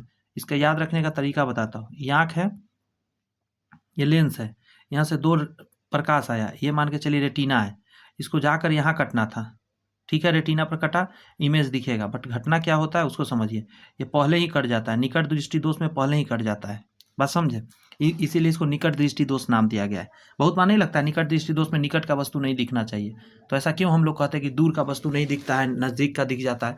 निकट दृष्टि दोष इसके वजह से कहा जाता है क्योंकि ये पहले ही कट जाता है, निकट में कट जाता है, बात समझे। दूर दृष्टि दोष में ही पीछे जाकर कटता है, सॉरी, दूर दृष्टि दोष में पीछे जाके कटता है रेटिना के, निकट दृष्टि दोष में पहले कटता है, लेकिन कटना चाहिए उसको फाइनल यहाँ पे, तो इस चीज़ को समझ लेना, यही चीज़ यहाँ पे कहा गया। आगे आइए, नेक्स्ट क्वेश्चन है कि दृष्टि दोष मायोपिया वाला व्यक्ति देख सकता है पास का, नज़दीक स्थित वस्तु को स्पष्ट रूप से देख सकता है, मायोपिया वाला कह रहा है मायोपिया निकट दृष्टि दोष वाले वस्तु साफ पास का देख सकता है किंतु दूर वस्तुएं धुंधली नजर आती है। निकट दृष्टि दोष का अवतल लेंस के प्रयोग से ठीक कर सकते हैं, निकट दृष्टि दोष अवतल से आप ठीक कर सकते हैं। आगे है कि दूर दृष्टि से पीड़ित व्यक्ति को कठिनाई होती है, दूर दृष्टि दोष लगा हुआ है तो निकट के वस्तु देखने में उसको दिक्कत होती है, पास की वस्तु देखने में उसे दिक्कत होती है।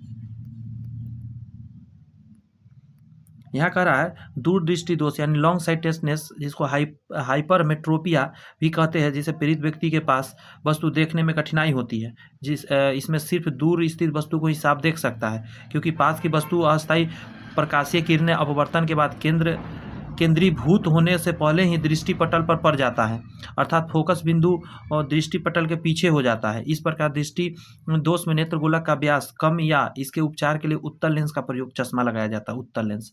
बता दिया हूँ ट्रिक से सारी बातें, आराम से उस चीज़ को याद रखिए, कॉपी पर बना के रखिए। आँख के किस भाग में अंध बिंदु या पित्त बिंदु पाए जाते हैं, वेरी वेरी इंपॉर्टेंट, जिसको पित्त बिंदु को येलो स्पॉट बोलते हैं,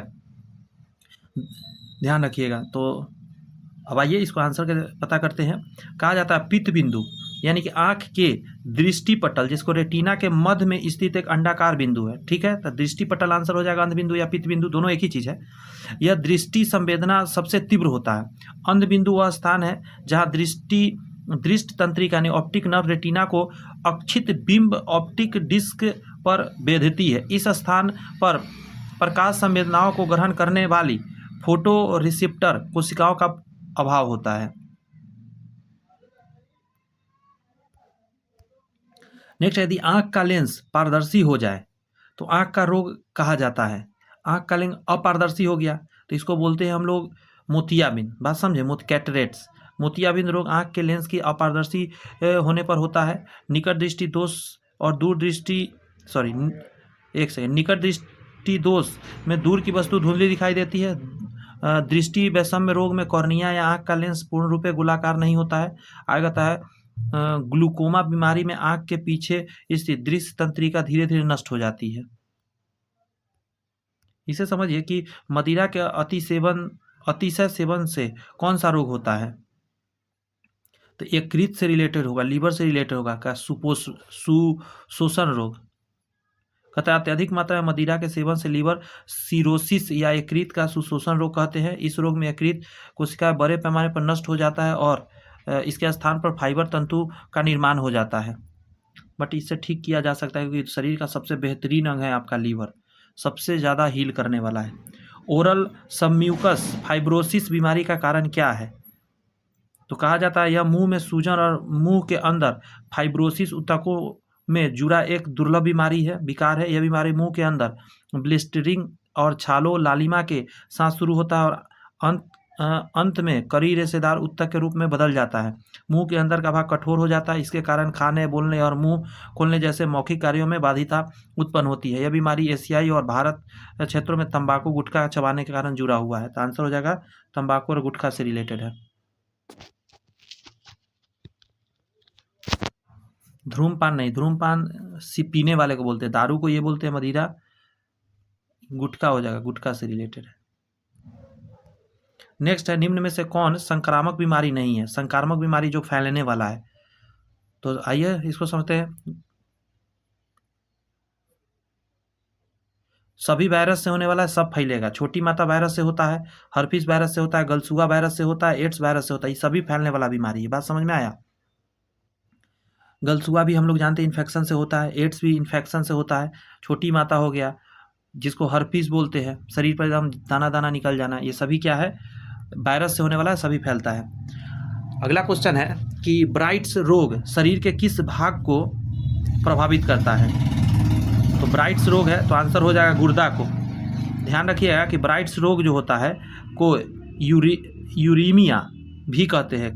क्या नाम है इसका, यूरेमिया भी कहते हैं। तथा शरीर में गुर्दे या ब्रिक किडनी को प्रभावित करता है। इस रोग में ब्रिक यानी किडनी में कायिक फिलॉसफी गड़बड़ हो जाता है, जिसके परिणाम स्वरूप रुधिर में यूरिया की मात्रा बढ़ जाती है। रुधिर में यूरिया की मात्रा बढ़ जाती है। आगे कहता है बीमारी जिसमें उच्च मात्रा में रक्त में यूरिक अम्ल प्रधान रूप से जाता है। गौर से सुनिए, रक्त में यूरिक अम्ल तेजी से जाने लगता है। इस बीमारी में क्या बोलते हैं, इसको गठिया बोलते हैं। ध्यान रखिएगा, गठिया, गाउट बोलते हैं। गठिया में रोगी को गांठ में असाध्य दर्द होता है। यह रोग खून अम्ल के अत्यधिक मात्रा में पाए जाने से होता है। अम्ल अधिक मात्रा में जा रहा है, इसका मतलब उसको प्रोटीन रोका जाता है खाने से।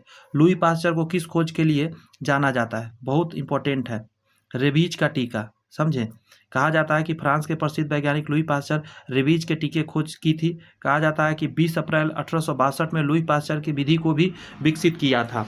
पास्चुराइजेशन विधि है ना, लुई पास्चर उसको भी लाए थे। तो 20 अप्रैल के या कब आए थे, 1862 को। रेबीज के टीका के लिए इनको जाना जाता है। कुत्ता काटता है ना तो रेबीज हो जाता है ना, कुत्ता के अलावा भी होता है स्तनधारी काटने से। कहा जाता है कौन सी बीमारी दिल से संबंधित नहीं है, हार्ट से संबंधित बीमारी इसमें कौन सा नहीं है। ध्यान रखिएगा, डिप्थीरिया। कह रहा है एन्यूरिज्म, कार्डियोमायोपैथी और मायोकार्डियल रप्चर, ये जितने भी है ये सभी हार्ट से रिलेटेड बीमारी है, लेकिन डिप्थीरिया नहीं। डिप्थीरिया एक संक्रामक रोग है, सबसे अधिक छोटी आयु में बच्चों को पाया जाता है। रोग का कारण कोराई बैक्टीरियम डिप्थीरी नामक जीवाणु है। कोराई बैक्टीरियम डिप्थीरी नामक जीवाणु है डिप्थीरिया रोग, ये बच्चों से संबंधित है। कहा जा रहा है आमतौर पर वर्णांतता कलर ब्लाइंडनेस क्या है, तो एक आनुवांशिक प्रकृति का रोग है। बात समझे, मतलब माता पिता से बच्चों में ये बढ़ते रहता है आगे की तरफ। कहा जा रहा है आमतौर पर वर्णांतता, जिसको कलर ब्लाइंडनेस, एक आनुवांशिक प्रकृति समझे है, जिसमें रोगी व्यक्ति रंगों की पहचान नहीं कर पाता है। यह समस्या छोटी उम्र के बच्चों में भी देखी जा सकती है। सामान्यतः लोगों में वर्णांतता की समस्या अधिकतर बढ़ती उम्र के कारण देखी जा सकती है। अगला है आपके सामने कि सही कथन को पहचानिए, निम्नलिखित पर विचार करिए। ठीक है, शुरू करते हैं। निकट दृष्टि दोष के निवारण के लिए सामान्यतः अवतल लेंस का प्रयोग होता है। अभी बताया था, निकट बड़ा लिखा जाता है, दूर से ज़्यादा बड़ा तो अवतल। ये सही है, ट्रिक से लग गया। इस दोष का कारण वस्तु का प्रतिबिंब रेटिना के पीछे बनता है। निकट दृष्टि दोष में निकट बन जाता है, निकट दृष्टि दोष में यहाँ बनता है, यहाँ सॉरी गलत बना दिया, ये है रेटिना, तो यहाँ से गया प्रकाश, ये यहीं कट जाता है, पहले ही कट जाता है, बाद पीछे कहाँ बनता है, पहले ही बन जाता है, तो ये गलत है। इस दोष का कारण वस्तु का प्रतिबिंब रेटिना के पीछे बनता है, ये गलत है। अगर निकट दृष्टि दोष वाले व्यक्ति को दूर का वस्तु तो स्पष्ट दिखाई देता है किंतु नज़दीक वस्तु स्पष्ट रूप से नहीं दिखाई देता, ये गलत हो गया। बात समझ में आ रहा है?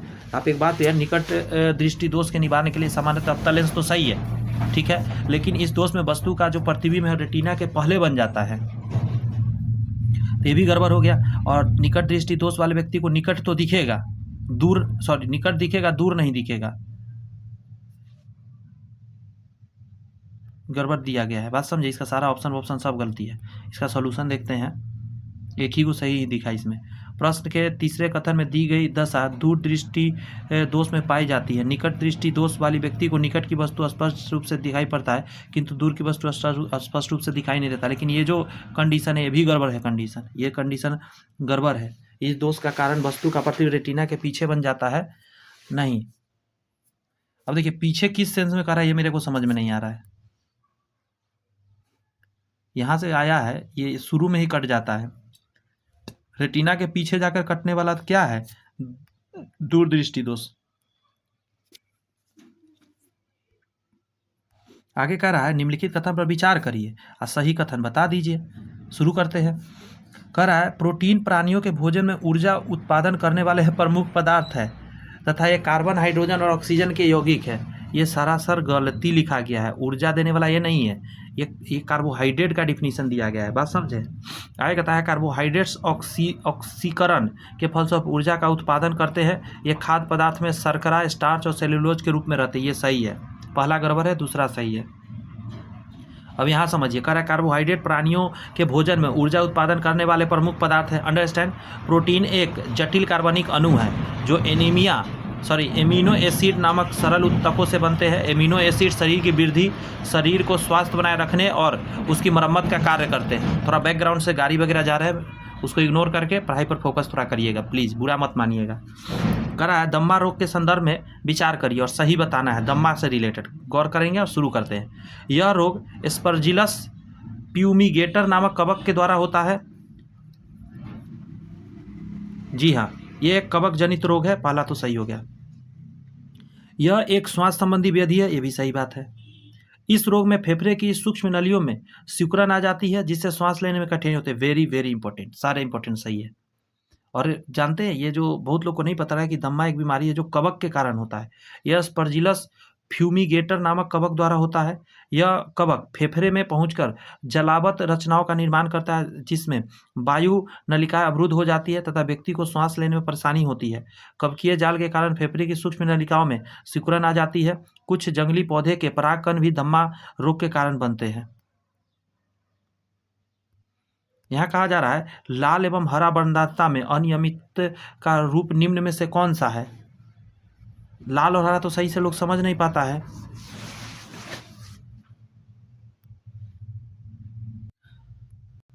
लाल हरा वर्णदाता जब भी पूछे तो ध्यान रखिएगा, लाल हरा तो नहीं भी देख पाता है बंदा, और कभी कभी नीला में भी प्रॉब्लम होता है, पता है? बी आंसर देना सबसे अच्छा रहेगा। उसको नीला में भी कभी कभी, लाल हरा के अलावा नीला में भी प्रॉब्लम हो जाता है, ठीक है। इस प्रकरण में वर्णदाता में व्यक्ति लाल और हरा कभी कभी नीले रंग में भेद नहीं कर पाता और इसे डाल्टोनिज्म भी कहते हैं। डाल्टोनिज्म यह प्रभावी लिंग संलग्न रोग है जिसमें एक्स गुण सूत्रों में अनियमितता के कारण होता है। अंडरस्टैंड? 91 का जवाब दे जरा।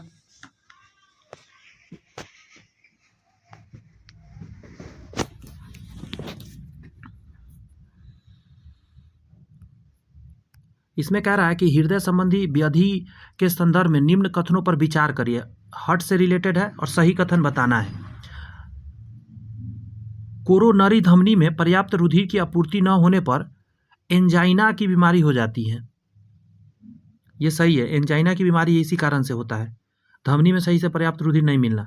एंजाइना का उग्र रूप हार्ट अटैक कहलाता है। वेरी गुड, दोनों सही है।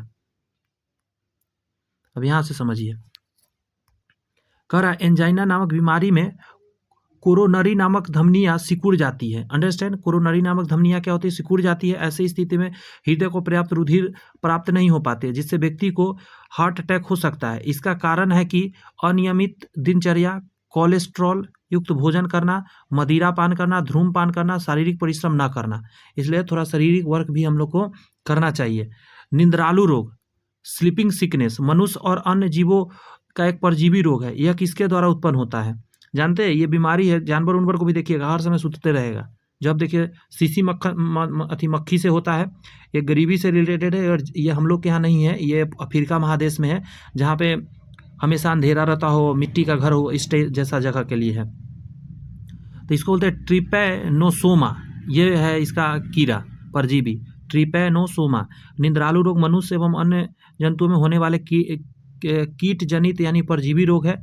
यह रोग ट्रिपैनोसोमा नामक प्रोटोजवा, ध्यान रखिए प्रोटोजवा से होता है। क्या होता है? यह प्रोटोजवा सीसी मक्खी में उपस्थित होता है। यह मक्खी मनुष्य या जानवर को काटता है तो उसके शरीर में प्रोटोजवा को छोड़ देता है। इसके कारण निंद्रालु रोग हो जाता है। हर समय आलस, सुते रहना, नींद जैसा आना। बढ़े हुए सीरम यूरिक अम्ल स्तर के कारण गाउटी अर्थराइटिस से ग्रसित रोगियों को निम्नलिखित खाद्य घटकों में से किसका एक अंतःग्रहण न्यूनतम करना चाहिए? तो सबसे इम्पोर्टेंट हो जाए न्यूक्लिक अम्ल का, यानी कि प्रोटीन का। अब इसको समझिए, कहा जा रहा है कि गठिया रोग यानी गाउटी अर्थराइटिस को आयुर्वेद में वात रक्त कहते हैं। यह रोग प्यूरिन नामक प्रोटीन के मेटाबॉलिज्म की विकृति का परिणाम है। इस रोग में हड्डियों के जोड़ों में यूरिक अम्ल जमा हो जाता है और गठिया का रूप ले लेता है। इसमें रोगी के जोड़ों में दर्द, अकड़न, सूजन आदि आ जाती है। आगे है कि रोगाणुओं यानी फाइक्रोब्स के बारे में लिखित में से कौन सा कथन सत्य नहीं है? सत्य नहीं है तो किसी रोगाणु से कोई एंटीबायोटिक प्राप्त नहीं किया जाता है, ये गड़बड़ है, बात समझे। अपरिय, इसका उपयोग बाहित मल यानी उपचार संयंत्रों, सीवेज ट्रीटमेंट प्लांट में होता है, तो ये सही है। पेय पदार्थों के उत्पादन के लिए औद्योगिक किण्वन यानी फ्रेगमेंटेशन में उपयोग होता है। रोगों के उपचार हेतु कई जैविक सक्रिय अणुओं को प्राप्त करने के लिए भी इसका उपयोग किया जाता है। ये सभी इसके लिए सही पॉइंट है। यहाँ से और डिटेल में समझने का प्रयत्न किया जाए। कह रहा है रोगाणु सूक्ष्म जीव होते हैं, ये दूसरे शरीर में पहुँच जाते हैं तो बीमारी और संक्रमण पैदा करते हैं। लेकिन कुछ रोगाणुओं से प्रतिजैविक एंटीबायोटिक प्राप्त किया जाता है। प्रतिजैविक ऐसे दवाई होती है जो रोग उत्पन्न करने वाले सूक्ष्म जीवों की विनष्ट करने में मदद करती है। एड्स जिस वायरस के कारण होता है उसका आनुवांशिक पदार्थ क्या है?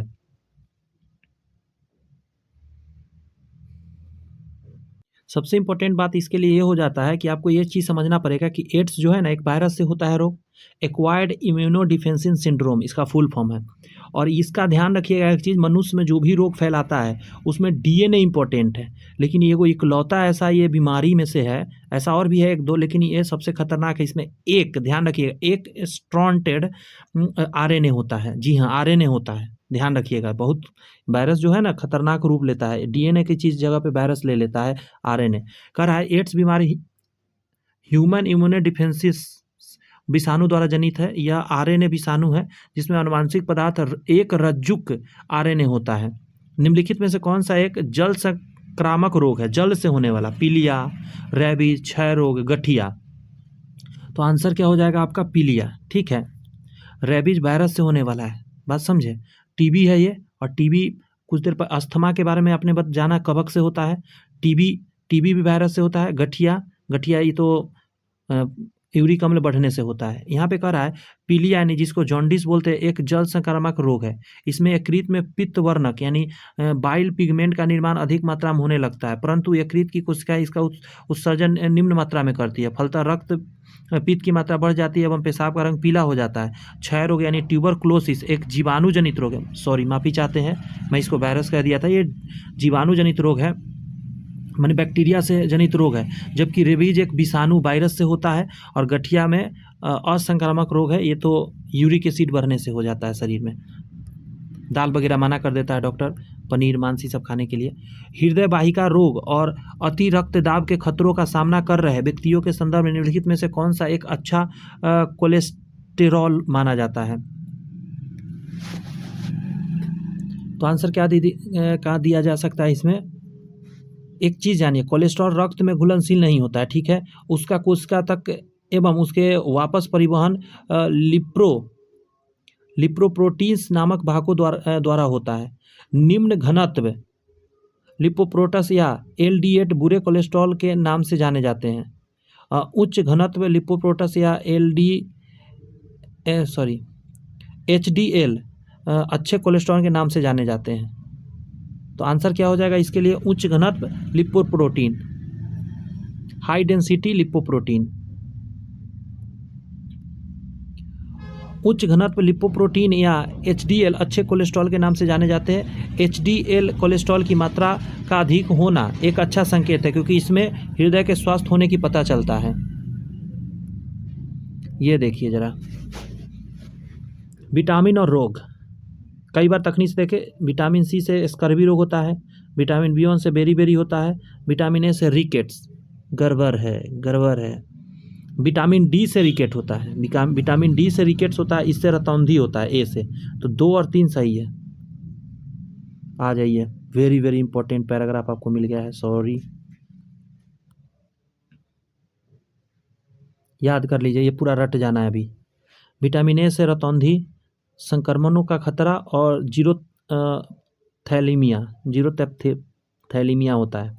B1 से बेरी, B2 से त्वचा का फटना और आंखों का लाल हो जाना।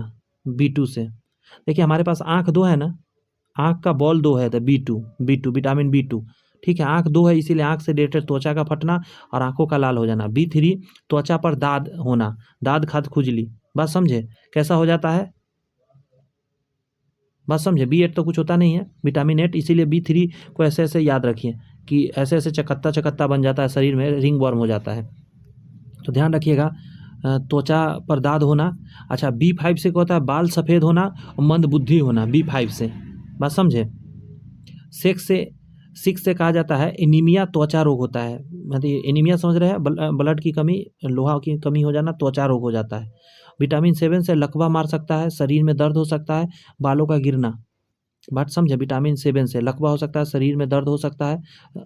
अच्छा, B11 के बारे में कहा जाता है एनीमिया हो सकता है और पेचिस रोग हो सकता है। एनीमिया और पेचिस विटामिन B11 से।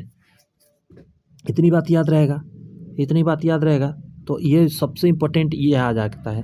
विटामिन C से एनीमिया, पांडु रोग और स्कर्वी। एनीमिया, पांडु रोग और स्कर्वी हो जाता है। आगे कहा जा रहा है विटामिन D से रिकेट्स और ऑस्टियोमलेशिया, विटामिन D से। ई से होता है जनन शक्ति में कमी आ जाता है विटामिन ई से।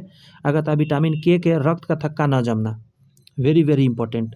अगला प्रश्न आपके सामने है कि डेंगू विषाणु किसके द्वारा रोगी के रक्त में पट्टिकानु गणना को कम करने के लिए जाना जाता है? यह बीमारी हो जाता है। तो यहाँ पे है डिटेल इसके बारे में दिया गया है और कह रहा है नीचे दिए गए कूट का प्रयोग कर सही उत्तर का चयन करिए। अस्थि मज्जा में पट्टिकानुओं के उत्पादन की प्रक्रिया में व्यतिकरण कर देता है, यानी कि कम कर देता है, ठीक है। एंडोथीलियल कोशिकाओं में संक्रमण कर देता है, ये भी सही है। पट्टिकानुओं के साथ बंधकर कुछ नए प्रकार बनाता है, ये भी सही है। आंत्र में पट्टिकानुओं का संचय करता है, ये भी सही है। एक सेकंड रुक जाइए, नहीं ये सही नहीं है, आंत्र में नहीं।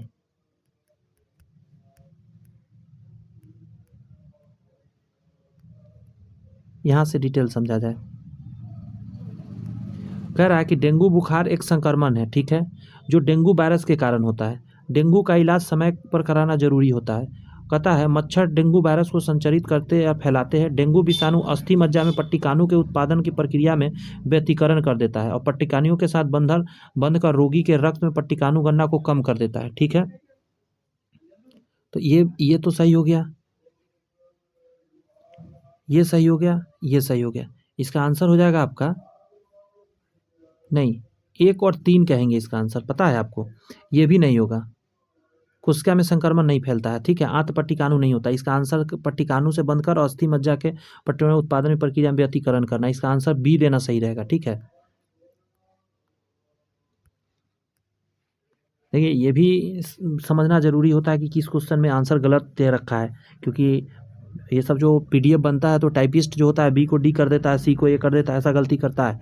ये अंडरस्टैंड करना पड़ता है। आगे कह रहा है आपका HIV विषाणु किसी व्यक्ति की रोध क्षमता किस प्रकार कमजोर कर देता है? HIV विषाणु के बारे में बात कर रहा है। तो ये क्या करता है, लसीकानुओं को नष्ट करके। इसको कैसे समझेंगे, यहाँ से समझिए। कह रहा है HIV एक लेंटीवायरस यानी रेट्रोवायरस परिवार का एक सदस्य है, ठीक है, जो एक्वायर्ड इम्यूनो डिफिशियंसी सिंड्रोम, ठीक है, एड्स का कारण बनता है, जो कि मनुष्य में एक अवस्था जिसमें प्रतिरक्षा प्रणाली, प्रतिरक्षा तंत्र विफल होने लगता है। इसके परिणाम स्वरूप ऐसे संक्रमण हो जाते हैं जिससे मृत्यु का खतरा होता है, और HIV विषाणु किसी व्यक्ति के रोधक क्षमता यानी लसीकाणु को नष्ट करके कमजोर कर देता है। WBC पर बहुत खतरनाक असर डाल देता है। कोई भी छोटा छोटा उसको बीमारी होगा, छूटेगा ही नहीं, घाव सब दिन रहेगा उसके शरीर पर। निम्नलिखित में से कौन सा एक स्वास्थ्य समस्या फ्लोराइड की कमी के कारण होता है? फ्लोराइड की कमी के कारण होता है, तो आपका आंसर हो जाएगा फ्लोरीन, समझिए ना, कम रहा है। तो कह रहे पानी में यदि फ्लोराइड की मात्रा कम हो तो दांतों में परेशानी शुरू हो जाती है। बात समझ, दांतों से समस्या है। दरअसल पानी में इसकी कमी से दांतों में केरीज रोग हो जाता है, जिसमें दांत सड़कर खत्म हो जाते हैं। पानी में फ्लोराइड की अधिक मात्रा भी दांतों के लिए ठीक नहीं होता है, इससे दांत पर धब्बे पड़ जाते हैं। समझिए, दोनों कंडीशन ठीक नहीं है। Balance is the most important. देख रहे हैं चैप्टर कितना लंबा जा रहा है, वेरी वेरी इंपॉर्टेंट चैप्टर चल रहा है आपका। एड्स का कारण ह्यूमन इम्यूनो डिफेंसी सिंड्रोम वायरस है, ठीक है। सामान्य HIV संक्रमण का पारगम किसके माध्यम से होता है, कैसे होता है? दूषित भोजन एवं जल ग्रहण करने से नहीं, ये गलत दिया है। दूषित रक्त एवं रक्त उत्पादों के संचरण से, हाँ ये सही है। प्रदूषित हवा में सांस लेने से नहीं, संक्रमण व्यक्ति के साथ मिलने से नहीं, ये सबसे नहीं होता है। संक्रमित व्यक्ति के साथ सेक्स करने से हो सकता है, बात समझ में, जैसे यौन संबंध से हो गया। संदूषित रक्त आधान से होता है। संक्रमित सुइयों के प्रयोग से HIV वाले को लगा दिया, वही से किसी और को लगा दिया। आयकर है मसूरों से रक्तस्राव, दांतों का गिरना, मसूरों से रक्तस्राव, दांतों का गिरना, अस्थियों का भंगूर होना, घाव भरने में देरी, इन सभी का किस विटामिन की कमी का उदाहरण है? तो विटामिन सी। विटामिन सी की कमी से स्कर्वी नामक व्याधि होती है। इसका लक्ष्य मसूरों का कमजोर होना, दांतों का क्षतिग्रस्त होना, घाव को देर से भरना, अस्थि भंगूर होना, इतने बीमारी है विटामिन सी से। तो आंवला खाना बहुत ज़्यादा ज़रूरी है।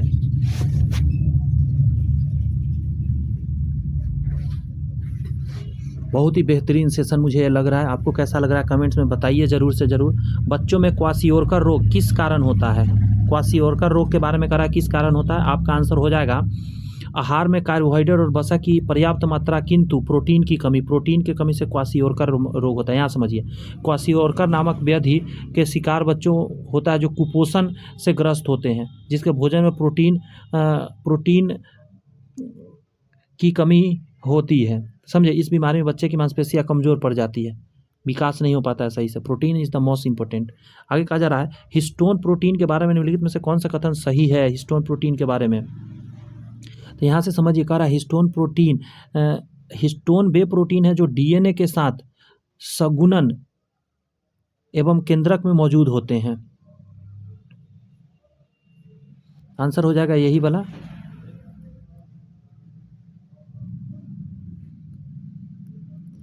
नेक्स्ट कह रहा है भौतिक रसायन और जीव विज्ञान के तंतुओं को एक साथ बुनकर बहुमूल्य चित्रपट तैयार करने वाले यह असाधारण वैज्ञानिक संसार को क्रियाकारी आणविक दृष्टिकोण दे गया। उसने विटामिन सी के चमत्कारी गुणों के पहले तो जुकाम के उपचार के लिए बताया, पर बाद में उसे कैंसर निवारक अभिकर्ता भी बना दिया। उपरोक्त विवरण वैज्ञानिक के बारे में कहा जा रहा है, तो इनको बोलते हैं Linus Carl Pauling. Linus Carl Pauling, इसको समझिए, यहाँ डिटेल जान सकते हैं आप। कह रहा है लिनस कॉर्ल पॉलिस एक ऐसे वैज्ञानिक हैं जिन्होंने विटामिन सी के बारे में 2 महत्वपूर्ण जानकारियाँ दी। सामान्य जुकाम के साथ साथ विटामिन सी कैंसर जैसे रोग से भी बचाव करता है। बात समझे, पॉलिस ही ऐसे व्यक्ति है जिन्होंने 2 बार नोबेल पुरस्कार प्राप्त किया है। क्या बात है! पहली बार 1954 में रसायन विज्ञान में और दूसरी बार 1962 में शांति के लिए भी मिला इनको। 54 और 62 दोनों में। भारत में आज रोग निवारण कार्य के लिए जिसे पोषणहीनता स्थिति को परम अग्रता देना आवश्यक है, वह क्या है? तो आंसर हो जाएगा जीरोथैलेमिया। जीरोथैलेमिया विटामिन ए की कमी के कारण होता है। सामान्यतः यह बीमारी समाज के गरीब लोगों में पाई जाती है। इस बीमारी में मरीज को रात में दिखाई नहीं देता है, इसकी आंखों में जलन भी होती रहती है। गरीबी से संबंधित यह बीमारी है। यहाँ कह रहा है निम्नलिखित में से किसे कुपोषण होता है? अति पोषण से, अल्प पोषण से, असंतुलित पोषण से। तो इसका आंसर दे सकते हैं अल्प पोषण से, कम खाने से, और असंतुलित पोषण देना अच्छा रहेगा। बात समझे, अति पोषण से तो नहीं सुने हैं, या हो सकता है अति पोषण से भी, तो इसको जानने के लिए आइए थोड़ा सा समझने का कोशिश किया जाता है। कहा जा रहा है कुपोषण यानी माल न्यूट्रिशन उस रोग को कहते हैं जो संतुलित आहार न लेने की वजह से होता है। इसीलिए पोषण की अधिकता एवं पोषण की कमी दोनों ही अवस्था में असंतुलित पोषण मिलता है, जो कि कुपोषण का कारण बनता है। तो अंडरस्टैंड हो गया अब आपका, इसमें तीनों आंसर हो जाएगा। कह रहा है कि असंतुलन पोषण यानी ज़्यादा भी मिल रहा है या कम भी मिल रहा है, दोनों कंडीशन में आपको बीमारी पकड़ेगा, कुपोषण कहलाता है। कह रहे हैं छिछले हैंडपंप से पानी पीने वाले लोगों को नीचे लिखे सभी रोगों में से संभव हो सकता है। छिछले हैंडपंप समझे, गंदगी जहाँ फैला रहता है। कह रहा है कि कॉलेरा टाइफाइड जॉन्डिस संक्रमित जल के द्वारा होता है, ठीक है।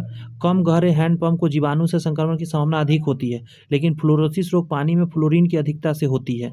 तो यहाँ क्वेश्चन था कि छिछले हैंडपंप से पानी पीने वाले को नीचे लिखे सभी रोगों के होने की संभावना है सिवाय, तो इसको छोड़ के सब कुछ हो सकता है। हैजा हो सकता है, कामला हो सकता है, टाइफाइड हो सकता है, फ्लोरोसिस नहीं हो सकता है। नेक्स्ट कह रहा है कि अन्य पशुओं की मांस की तुलना में मछली का उपभोग स्वास्थ्यकर माना जाता है, क्योंकि मछली में विटामिन डी होता है। मछली में पॉली असंतृप्त वसा अम्ल सबसे अधिक होता है, जो मानव के लिए अति पोषक तत्व माना जाता है। कौन सा? पॉली असंतृप्त वसा अम्ल, बहु असंतृप्त वसा अम्ल इसको बोलते हैं।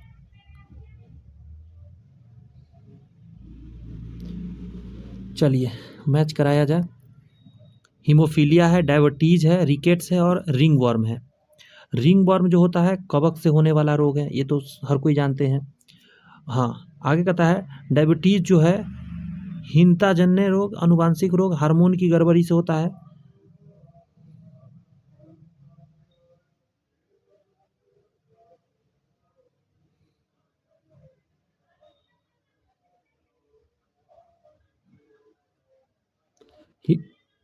एक सेकेंड, हीमोफीलिया जो है ना अनुवांशिक रोग के अंतर्गत आएगा। हीमोफीलिया अनुवांशिक रोग में आएगा। रिंग वर्म तो बता ही दिए कि ये आ जाएगा आपका क्या, संकर रिंग वर्म। डायबिटीज के बारे में क्या कहा जाएगा? हार्मोन की गड़बड़ी हो जाती है, इंसुलिन हार्मोन है ना उसके गड़बड़ी से होता है। तो रिकेट्स क्या हो जाएगा? हीनताजनक है। हाँ, विटामिन डी की कमी से रिकेट्स होता है।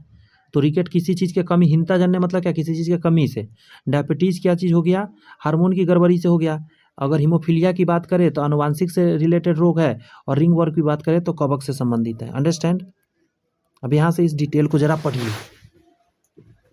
मैं वीडियो शूट कर रहा हूँ, यहाँ लाइट कट गया है, तो एक सेकेंड मैं ज़रा इन्वर्टर ऑन करूँ, तब तक आप इस चीज़ को पढ़ने का संभालने का कोशिश करिए। जी हाँ, बस इतना ही समय चाहिए था आपका, धन्यवाद। क्या लिखा गया है? हीमोफीलिया एक अनुवांशिक लिंग संलग्न रोग है। डायबिटीज इंसुलिन नामक हार्मोन की अनियमितता से होता है। रिकेट्स हीनताजनक रोग है जिसमें विटामिन डी की कमी हो जाती है। आगे कहता है रिंग वर्म कवक के संक्रमण से होता है, जिसमें त्वचा में धब्बे और दरारें पड़ने लगते हैं। नेक्स्ट है कि निम्न में से कौन सा एक कथन सही नहीं है? निगेटिव पर ध्यान दीजिएगा। अंडरस्टैंड? दूध में कोई भी विटामिन बी नहीं होता है। क्या आप बात कर रहे हैं? विटामिन जानते हैं, दूध में विटामिन देख लीजिए, vitamin B1, B2, B3, B5 ये सभी पाया जाता है। मतलब बी का तो एकदम लाइन लगा पड़ा है विटामिन का, तो ये तो गड़बड़ बात लिखा गया है। ठीक है, अब आइए। विटामिन ए रेटिनॉल के अभाव के कारणवश त्वचा शुष्क तथा सल्की हो जाती है। वेरी वेरी इंपॉर्टेंट, ये सही है। जोड़ों में पीड़ा होना स्कर्वी के लक्षणों का एक कारण है। हाँ, ये भी कारण है। विटामिन बी थायामीन के अभाव के कारणवश हृदयघात हो सकता है। जी हाँ, हो सकता है। ये सभी बात सही है, पहला को छोड़कर। और दूध में तो देख ही लिए, 1, 2, 3, 4 नहीं होता है, 5 तक पाया जाता है। नेक्स्ट कह रहा है निम्न कथन पर विचार करिए। ये सारे कथन है, पढ़ ले। क्या? अश्रु ग्रंथि का क्रियाशीलता न होना विटामिन ए की कमी के कारण होता है। आंखों से रिलेटेड है, हो सकता है सही। विटामिन B1 की कमी अपाचन तथा हृदय अपघटती हार्ट का कारण हो सकता है। देखते हैं। विटामिन सी की कमी मांसपेशियों में पीड़ा का कारण हो सकता है। विटामिन डी की कमी मूत्र में कैल्शियम के अधिक क्षय का कारण हो सकता है। सभी को सही कहा जा सकता है। पहला तो देखिए आंखों से संबंधित है, तो विटामिन ए के कमी से आंख से पानी वगैरह नहीं निकलना, कारा हो जाना, कुरकुराना आंख, ये तो सही है। विटामिन B1 के बारे में कह रहा है कि अपच हो सकता है, हृदय अपवृद्धि हर्ट एलिमेंट का कारण हो सकता है, तो ये कारण सही है B1 के लिए। अच्छा, विटामिन सी की कमी मांसपेशियों में पीड़ा का कारण हो सकता है, तो हाँ हो सकता है, समझे। विटामिन डी तो हर कोई जानता है, विटामिन डी जैसे कमेगा कैल्शियम की अधिक क्षय होने लगता है, पेशाब के मदद से बहुत सारे कैल्शियम शरीर से बाहर आने लग जाते हैं। यहाँ उसी चीज़ को दिया गया है, देख लीजिए। आश्रु ग्रंथि आंसू का स्राव, विटामिन ए की कमी से ग्रंथि सही से कार्य नहीं करते हैं। विटामिन B1 की कमी से निम्न क्षय होता है, निम्न लक्षण होते हैं जैसे भूख न लगना, हृदय अपवृद्धि, मांसपेशियों में थकान आदि। विटामिन सी की कमी से मांसपेशियों में पीड़ा होना, और विटामिन डी की कमी से मूत्र में कैल्शियम की अधिक क्षय होने लग जाता है। कथन है और कारण वाला क्वेश्चन है। कह रहा है बसीय अम्लों को संतुलित मानव आहार का एक भाग होना चाहिए। अब कारण कर रहा है मानव शरीर की कोशिकाएं किसी भी तरह के बसीय अम्ल का संश्लेषण नहीं कर पाती है। देखिए ये गलत बात है, इसको समझिए। यहाँ से थोड़ा सा ऊपर आइए। कहा जा रहा है कि तथ्य सही है, क्योंकि संतुलित आहार वह आहार है जिसमें सही मात्रा में कार्बोहाइड्रेट, प्रोटीन, वसा की मात्रा होती है। किंतु कारण गलत है, क्योंकि मानव शरीर में कोशिकाएं लिनोलेइक और लिनोलेइक वसा अम्ल के अतिरिक्त वसा सभी वसा अम्लों का संश्लेषण कर पाता है। बात समझ में आया? जैसे दो को छोड़कर, लिनोलेइक और लिनोलेइक।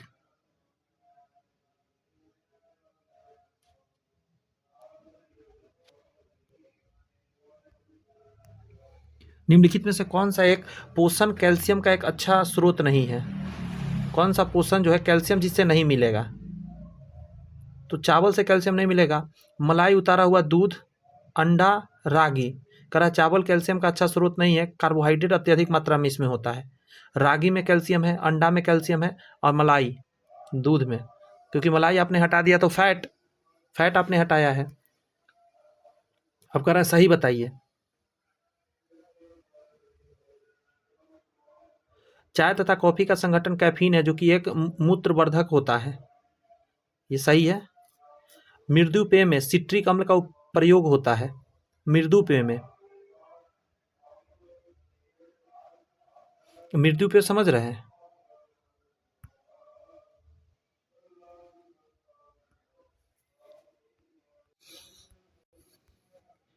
पहला तो सही है कि चाय और कॉफी में संघटक कैफीन जो कि एक मूत्रवर्धक होता है। आगे कह रहा है मृदु पेय में सिट्रिक अम्ल का प्रयोग किया जाता है, ये भी सही है। एस्कॉर्बिक अम्ल हड्डियों तथा दांतों के निर्माण के लिए आवश्यक है। नेक्स्ट कह रहा है कि मतलब विटामिन सी की बात हो रही थी, पोषक हमारे पोषण में एस्कॉर्बिक अम्ल के लिए सिट्रिक अम्ल एक अच्छा प्रतिस्थापक हो सकता है।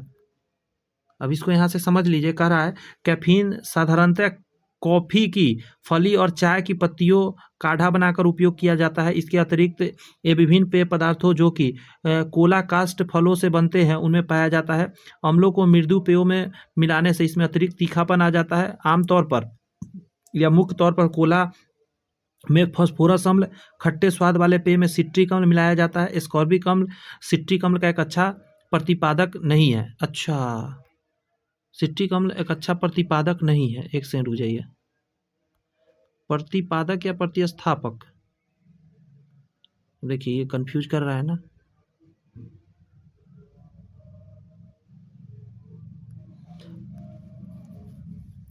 अब देखिए यहाँ कंफ्यूजन है, माफ़ी चाहते हैं इसके लिए, यहाँ कंफ्यूज कर दिया है। ये आंसर लग रहा है गड़बड़ हो सकता है, तो इसका आंसर बी देना सही रहेगा। बस समझे, डी नहीं हो पाएगा, क्योंकि एस्कॉर्बिक अम्ल के जगह पर अगर आप सिट्रिक अम्ल ले रहे हैं तो आप ये सोच रहे हैं कि एस्कॉर्बिक अम्ल पूरा हो जाएगा, तो नहीं, ऐसा नहीं हो पाएगा, सो कह रहा है। लंबा क्वेश्चन है, अच्छे से समझने की कोशिश करिए। आहार में नियमित रूप से ताजे फल, ठीक है, ताज़ा फल, सब्जियां ग्रहण करना वांछनीय है, क्योंकि ये ऑक्सीकरण रोधी यानी एंटीऑक्सीडेंट तत्वों के अच्छे स्रोत है। चलो ठीक है। ऑक्सीकरण रोधी तत्व व्यक्ति के स्वस्थ बने रहने, दीर्घायु होने के लिए किस प्रकार सिद्ध होता है?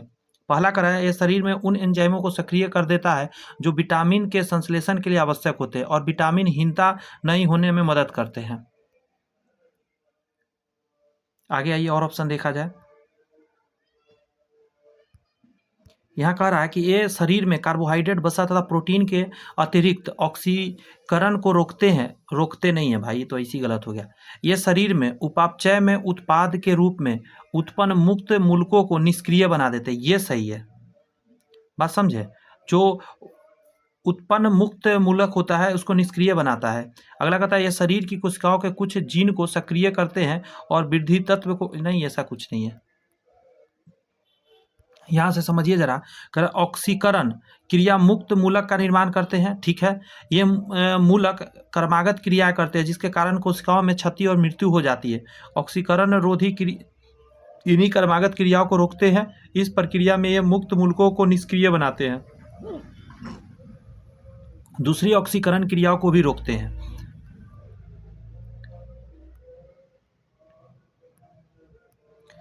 आहार उत्पादों के विक्रय में जुटी एक कंपनी यह विज्ञापित करती है कि उसके उत्पादों में ट्रांस वसा यानी ट्रांस फैट नहीं होता।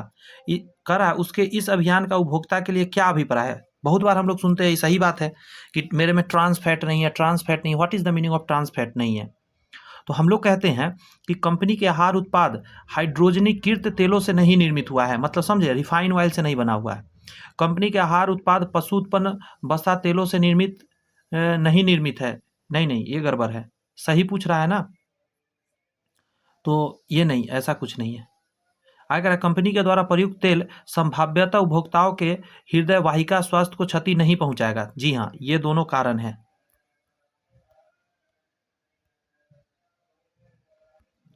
यहाँ पे बीमारी फिर से आ गया। विटामिन सी से स्कर्वी, विटामिन डी से रिकेट, सही है। विटामिन ई से रात्रि अंधता, नहीं, ये गड़बड़ है क्योंकि यहाँ विटामिन ए होना चाहिए था। अब यहाँ से समझिए, कह रहा है कि विटामिन सी की कमी से मसूढ़े का रोग स्कर्वी होता है, विटामिन डी की कमी से हड्डी का रोग रिकेट्स होता है, विटामिन ए की कमी से रात्रि अंधता होता है जो नेत्र से संबंधित है। नेक्स्ट है कि किस जोड़े में मिलान सही ढंग से नहीं हुआ है? विटामिन बी से पायरिडॉक्सिन, अच्छा नाम ये पूछ रहा है। विटामिन सी का स्कॉर्बिक अम्ल, राइट है ये। विटामिन डी का धूप ये गड़बड़ है। विटामिन डी का होता है, जानते हैं क्या? कैल्सीफेरॉल होता है। विटामिन बी को बोलते हैं पायरिडॉक्सिन, ये सही है, पायरिडॉक्सिन सही है। विटामिन ई को एल्फा टेकोफेरॉल, अच्छा एल्फा नहीं बोला जाता है, इसका और भी कुछ नाम है, लेकिन बट एल्फा का टेकोफेरॉल भी बोलते हैं, टोकोफेरॉल, तो भी सही है। तो ये यहाँ से देख सकते हैं, अल्फा टेकोफेरॉल। विटामिन सी का हो जाएगा स्कर्बिक अम्ल, विटामिन बी को पायरिडॉक्सिन और विटामिन डी को कैल्सीफेरॉल बोलते हैं। नेक्स्ट है कि हृदय के लिए सबसे अधिक लाभदायक खाद्य तेल कौन सा है? बटर ऑयल तेल है, जैतून का तेल है, ऑलिव ऑयल जिसका नाम सुने होंगे। आगे कह रहा है यहाँ कह रहा है रेप सीड ऑयल यानी तौरिया तेल या सरसों का तेल। तो जैतून का तेल हृदय के लिए लाभदायक होता है, यह उत्तम प्रकार का खाद्य तेल माना जाता है। बट मैं आपको बता दूं, सरसों का तेल इज़ द बेस्ट तेल में से एक है। आप कम सस्ता में सबसे बेस्ट तेल है। अगर ओरिजिनल पे आया हुआ तेल मिलता है तो शायद बड़े बड़े डॉक्टर भी बोलते हैं कि सारे लोग पहले यही खाते थे, बेस्ट तेल है ये। अब देखिए, इसको मैच कराना है, नाम फिर से आ गया है, तो विटामिन बी का ही सभी है, बात समझे? तो देखिए, विटामिन बी1 का है थायामीन, ठीक है, अंडरस्टैंड। उसके बाद आपका हो जाएगा विटामिन बी टू है ना, विटामिन बी2 का हो जाएगा आपका राइबोफ्लेविन। विटामिन सी का बात करें तो पायरिडॉक्सिन हो जाएगा, सॉरी विटामिन, माफी चाहते हैं, बी6 का हो जाएगा पायरिडॉक्सिन। बी12 का बात करें तो साइनोकोबालामीन हो जाएगा। बात समझ में आई? पहला का, अच्छा यहाँ से देखिए, पहला का हो जाएगा 3, विटामिन बी1 का हो जाएगा थायामीन, बी का हो जाएगा आपका बी नंबर वाला का राइबोफ्लेविन, सी का उसी तरह हो जाएगा आपका बी6 का पायरिडॉक्सिन, और बी12 का हो जाता है साइनोकोबालामीन। इसका एक टेक्निक है, ये सबसे बड़ा होता है, विटामिन बी12 इससे बड़ा नहीं है, तो फिर साइनोकोबालामीन भी बहुत बड़ा लिखा जाता है। इसका नाम से ही पकड़ सकते हैं आपकी, सबसे बड़ा जो है उसका सबसे बड़ा है, ठीक है। देखिए बी1 है थायामीन। सबसे पहले क्या होता है कि हम लोग खाना खाते हैं, खाना खाना, बात समझ रहे हैं, थायामीन। तो सबसे पहले 1 नंबर में थायामीन होता है, याद रखने का एक टेक्निक है, 2 को तो आराम से आपको याद रहेगा, ठीक है। अच्छा, एक और चीज़ आपको जानना है, राइबोफ्लेविन। विटामिन बी2 का है राइबोफ्लेविन और बी6 का है आपको पायरिडॉक्सिन। तो याद करने का कोशिश कीजिए, कोई टेक्निक लगाइए जिससे कि याद हो जाए। पैरिडॉक्सिन B6 का है, याद रखना जरूरी है। बात समझे, इसको थोड़ा सा लिख के प्रैक्टिस करिएगा। नेक्स्ट क्वेश्चन है आपका, थोड़ा साइज कर दूं बड़ा। निम्नलिखित में से कौन सी मद विटामिन है? केरोटीन, राइबोफ्लेविन, यही हो जाएगा राइबोफ्लेविन। अभी देखे आपने, vitamin B12, sorry vitamin 2, B2 का है, विटामिन B2 का है रासायनिक नाम राइबोफ्लेविन। यह कार्बोहाइड्रेट तथा अन्य पदार्थों के उपचयन में भाग लेता है। विटामिन D अनिवार्य है मजबूत तथा स्वस्थ अस्थियों बनाने के लिए, हड्डी से रिलेटेड है ये। विटामिन D की कमी से अस्थियां कमजोर हो जाती है। इस विटामिन की जरूरत कैल्शियम और फास्फोरस के उपचयन के लिए होता है। इसकी कमी से बच्चों में रिकेट्स नामक बीमारी हो जाती है। आगे कहा जा रहा है विटामिन B2 का अन्य नाम क्या है? राइबोफ्लेविन, अभी आपने देखा।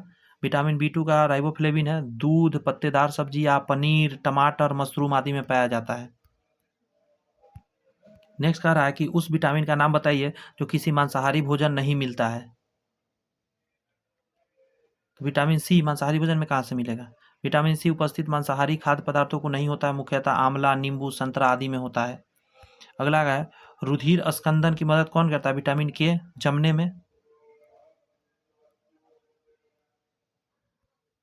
कहा जा रहा है कि रुधिर की थक्का बनने में विटामिन K सहायक होता है। इसे फ्यूलोक्विनिन के नाम से जानते हैं। इसका रासायनिक नाम क्या है? फ्यूलोक्विनिन कहा जाता है। रक्त स्राव होने पर थ्रोम्बोबिन प्रोथ्रोम्बिन जाइम की मदद से थ्रोम्बिन में परिवर्तित हो जाता है। कैल्शियम आयरन की सहायता से फाइब्रिनोजन फाइब्रिन थक्का में परिवर्तित हो जाता है। नेक्स्ट है आपका कि खाद्य प्रोटीन के दो सबसे समृद्ध ज्ञात स्रोत है। खाद्य प्रोटीन में सबसे ज़्यादा कहाँ से प्रोटीन मिलता है? तो सोयाबीन और मूंगफली। सोयाबीन और मूंगफली प्रोटीन की महत्वपूर्ण स्रोत है। मूंगफली में प्रोटीन की मात्रा 25% और सोयाबीन में 40% होती है। आगे कहा जा रहा है स्कर्वी रोग किस विटामिन की कमी के कारण होता है? स्कर्वी विटामिन C के कमी से होता है। स्कर्वी रोग दांतों से रिलेटेड है। आहार में लवण का मुख्य उपयोग होता है। नमक का उपयोग है ना, क्या उपयोग है? भोजन को स्वादिष्ट बनाना। जब हम भोजन में लवण नमक का प्रयोग करते हैं तब यह स्वादिष्ट लगता है। जीवा के स्वाद कलिकाएं विभिन्न प्रकार के स्वाद अनुभूति कर पाती है। आगे कह रहा है कि विटामिन D की कमी होने वाले रोग रिकेट्स में शरीर का कौन सा अंग प्रभावित होता है? तो हड्डी, अस्थि बोलते हैं इसको, हड्डी प्रभावित होता है। नेक्स्ट क्वेश्चन है कि किस विटामिन को अपनी सक्रियता के लिए कोबाल्ट की आवश्यकता होती है? तो आंसर हो जाएगा कोबाल्ट है B12। समझे, विटामिन B12 जो है कोबाल्ट नामक एक तत्व की आवश्यकता होती है। करा विटामिन की कमी से एनीमिया बाध्य हो जाती है।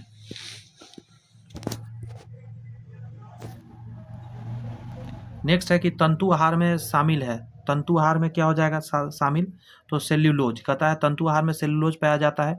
मनुष्य में तंतु का पाचन नहीं होता है, जबकि गाय, भैंस, मवेशी इसका पाचन करते हैं। हम लोग सिर्फ अपने हाथों को साफ करने के लिए इसका प्रयोग करते हैं। नेक्स्ट है निम्नलिखित में से कौन सा सलीपद के रोग कारक जीव का वंश नाम है? समझे, इसका हो जाएगा क्या? बुचेरेरिया बैनक्राफ्टी। ठीक है, इसका नाम हो जाएगा। यहाँ से समझिए सलीपद रोग का कारक जीव का जो वंश का नाम है उसे बोलते हैं बुचेरेरिया बैनक्राफ्टी है। यह मानव परजीवी गोल कृमि, ठीक है, जो मच्छर के लार्वा द्वारा फैलता है तथा प्रायः निचले अंगों में को प्रभावित करता है।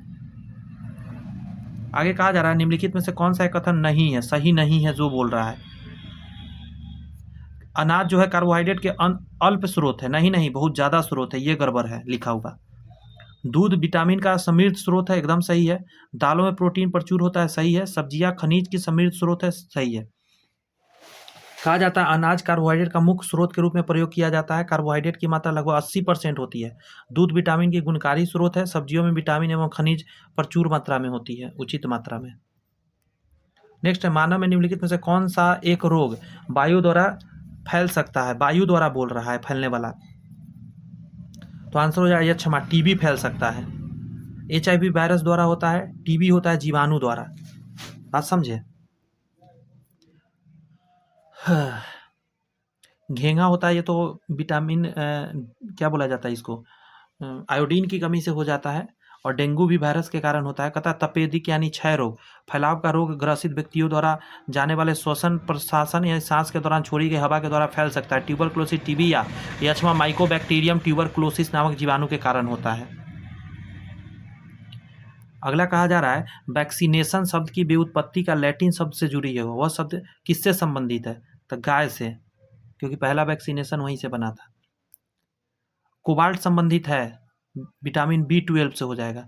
विटामिन B12 में कोबाल्ट नामक धातु होता है, ये शरीर में संतुलन कार्य प्रणाली के लिए बेहद आवश्यक है। विटामिन शरीर में खून की कमी नहीं होने देता है, इसके साथ ही यह लाल रक्त कोशिका को निर्माण करता है। यह रोग प्रतिरोधक क्षमता को बढ़ाने के साथ ही तनाव कम करता है। इसकी वजह से इनको एंटी स्ट्रेस विटामिन भी कहा जाता है, यानी कि जब भी आपको लगे कि स्ट्रेस हो रहा है, विटामिन B12 का साधन को उपयोग करना शुरू कर दीजिए।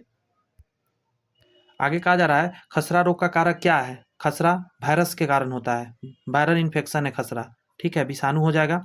जो श्वसन तंत्र सिस्टम को प्रभावित करता है, यह संक्रमण बीमारी मानी जाती है और यह व्यक्ति से दूसरे व्यक्ति में संक्रमण श्लेष्म यानी म्यूकस तथा लार के मदद से फैल सकती है। यह बीमारी आमतौर पर बच्चों को ही देखी जाती है।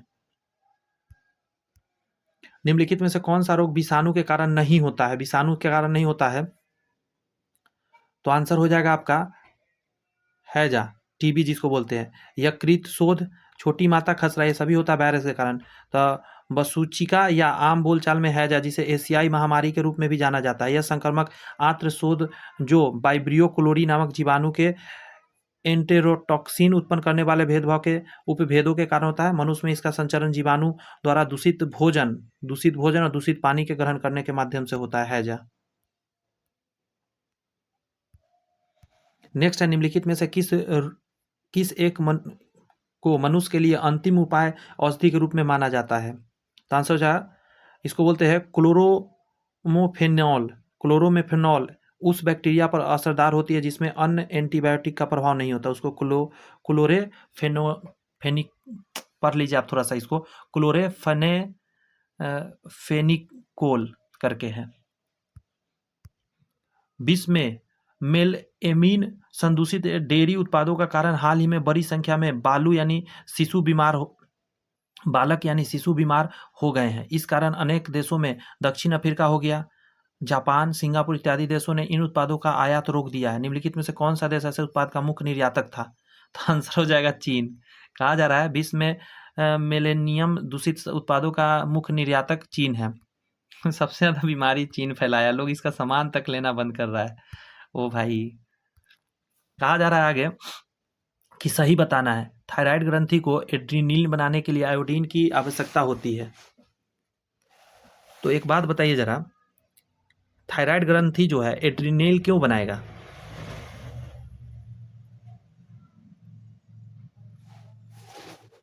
यहाँ देखिए, पहले इस चीज को समझिए, यहाँ से समझ में आएगा। कह रहा है कि आयोडीन की कमी से गलकंड घेगा रोग होता है। इस रोग के फलस्वरूप थायराइड ग्रंथि की वृद्धि हो जाती है। बात समझ में आ रही है? आयोडीन हीनता के परिणाम से मनुष्य में गलकंड होता है, ये आंसर हो जाएगा, ठीक है।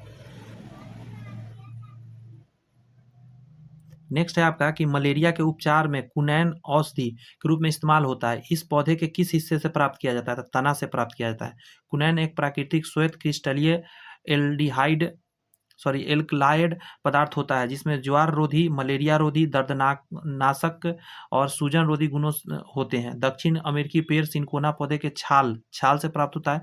इसका तना नहीं बोलेंगे, माफी चाहते, छाल बोलेंगे, ठीक है, तना नहीं, छाल। उपयोग क्यूनिन नामक मलेरिया बुखार को दवा में निर्माण में किया जाता है। तना तो पूरा हो गया ना, उसका छाल का सिर्फ प्रयोग होता है। निम्नलिखित में से किस बीमारी के लिए अभी तक कोई टीका उपलब्ध है? ये नहीं है, तो वायरस से होने वाला बात समझ आया, खसरा, टीका बनता ही नहीं है। देखिए, किसी जलाशय को पोषक तत्वों से समृद्ध करना सुपोषण कहलाता है, ठीक है। सुपोषण की प्रक्रिया में जलाशय में पौधे तथा शैवाल का विकास होता है। इसके अलावा जल में बायोमास, ये क्या दे रहा है, ऑक्सीजन की मात्रा कम हो जाती है। रुक जाइए, गड़बड़ कहीं से आंसर दे दिया है इसका। पहले समझिए, निम्नलिखित में से किस बीमारी के लिए अभी तक कोई टीका उपलब्ध नहीं है? खसरा, गलसुआ, मलेरिया, टिटनस। टीका उपलब्ध नहीं है।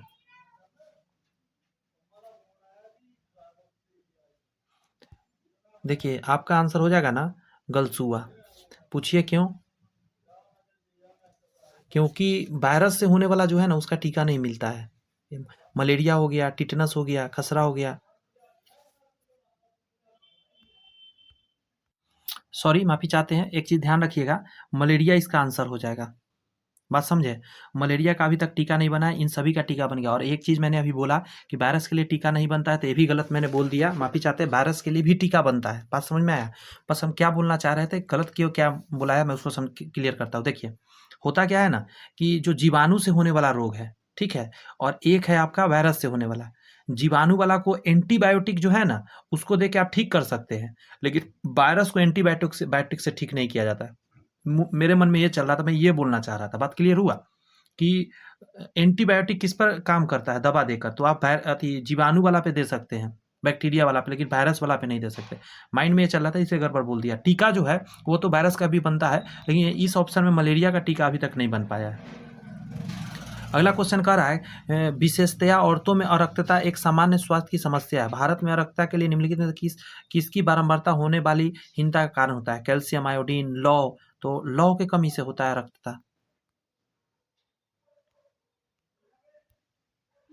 अब इसको समझ लीजिए डिटेल में कि अल्प रक्तता का मामला रक्त यानी खून की कमी से है, या लाल रक्त कोशिका में पाए जाने वाले पदार्थ कण रुधिर वर्णिका यानी हीमोग्लोबिन की संख्या में कमी से होता है। हीमोग्लोबिन के अणु में अनचाहे परिवर्तन आने से अल्प रक्तता की लक्षण प्रकट होते हैं। हीमोग्लोबिन पूरे शरीर में ऑक्सीजन को प्रभावित करता है और इसकी संख्या में कमी आने से शरीर में ऑक्सीजन की आपूर्ति में भी कमी आ जाती है। इसके कारण व्यक्ति थकान महसूस करता है। अंडरस्टैंड? आगे कहा जा रहा है मानवों के लिए विटामिन डी मुख्य स्रोत कौन सा है?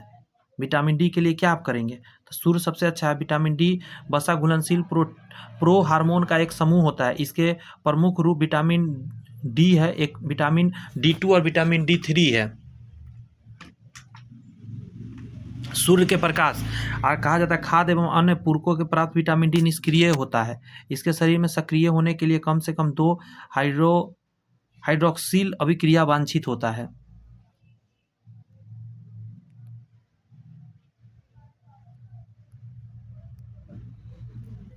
एनोफिलीज मच्छर के काटने से क्या बीमारी होता है?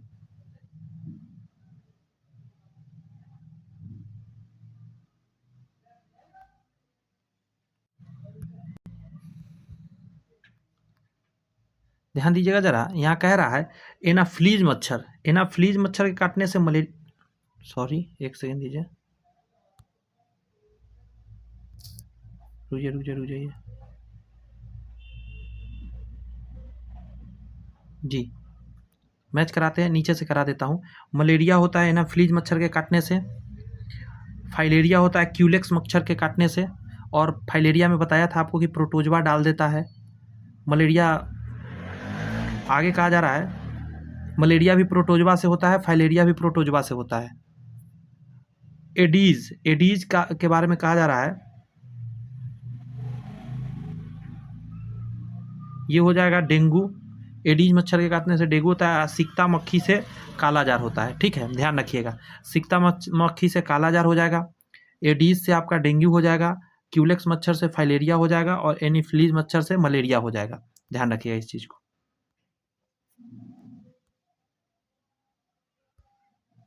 यहाँ कहा जा रहा है गर्भवती महिलाओं को विशेषकर पहली तिमाही में उसके आहार में हरे पत्ते वाली सब्जियां प्राप्त मात्रा में लेने की सलाह क्यों दी जाती है? इसका रीजन होता है कि ये फॉलिक अम्ल के प्रचुर मात्रा से डीएनए संश्लेषण के लिए आवश्यक होता है। अब इसको समझिए यहाँ से डिटेल।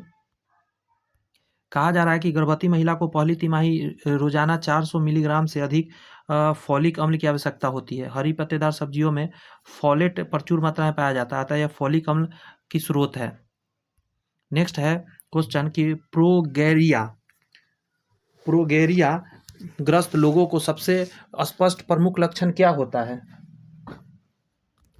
तो आप कहेंगे इसके लिए कि प्रोजेरिया में जलन अत्यधिक तेजी से होता है। ऐसे बच्चों में 12 से 13 वर्ष की आयु में मृत्यु हो जाती है। समझे? तो यहाँ जलन नहीं जलन होगा, जलन तेज होने लगता है।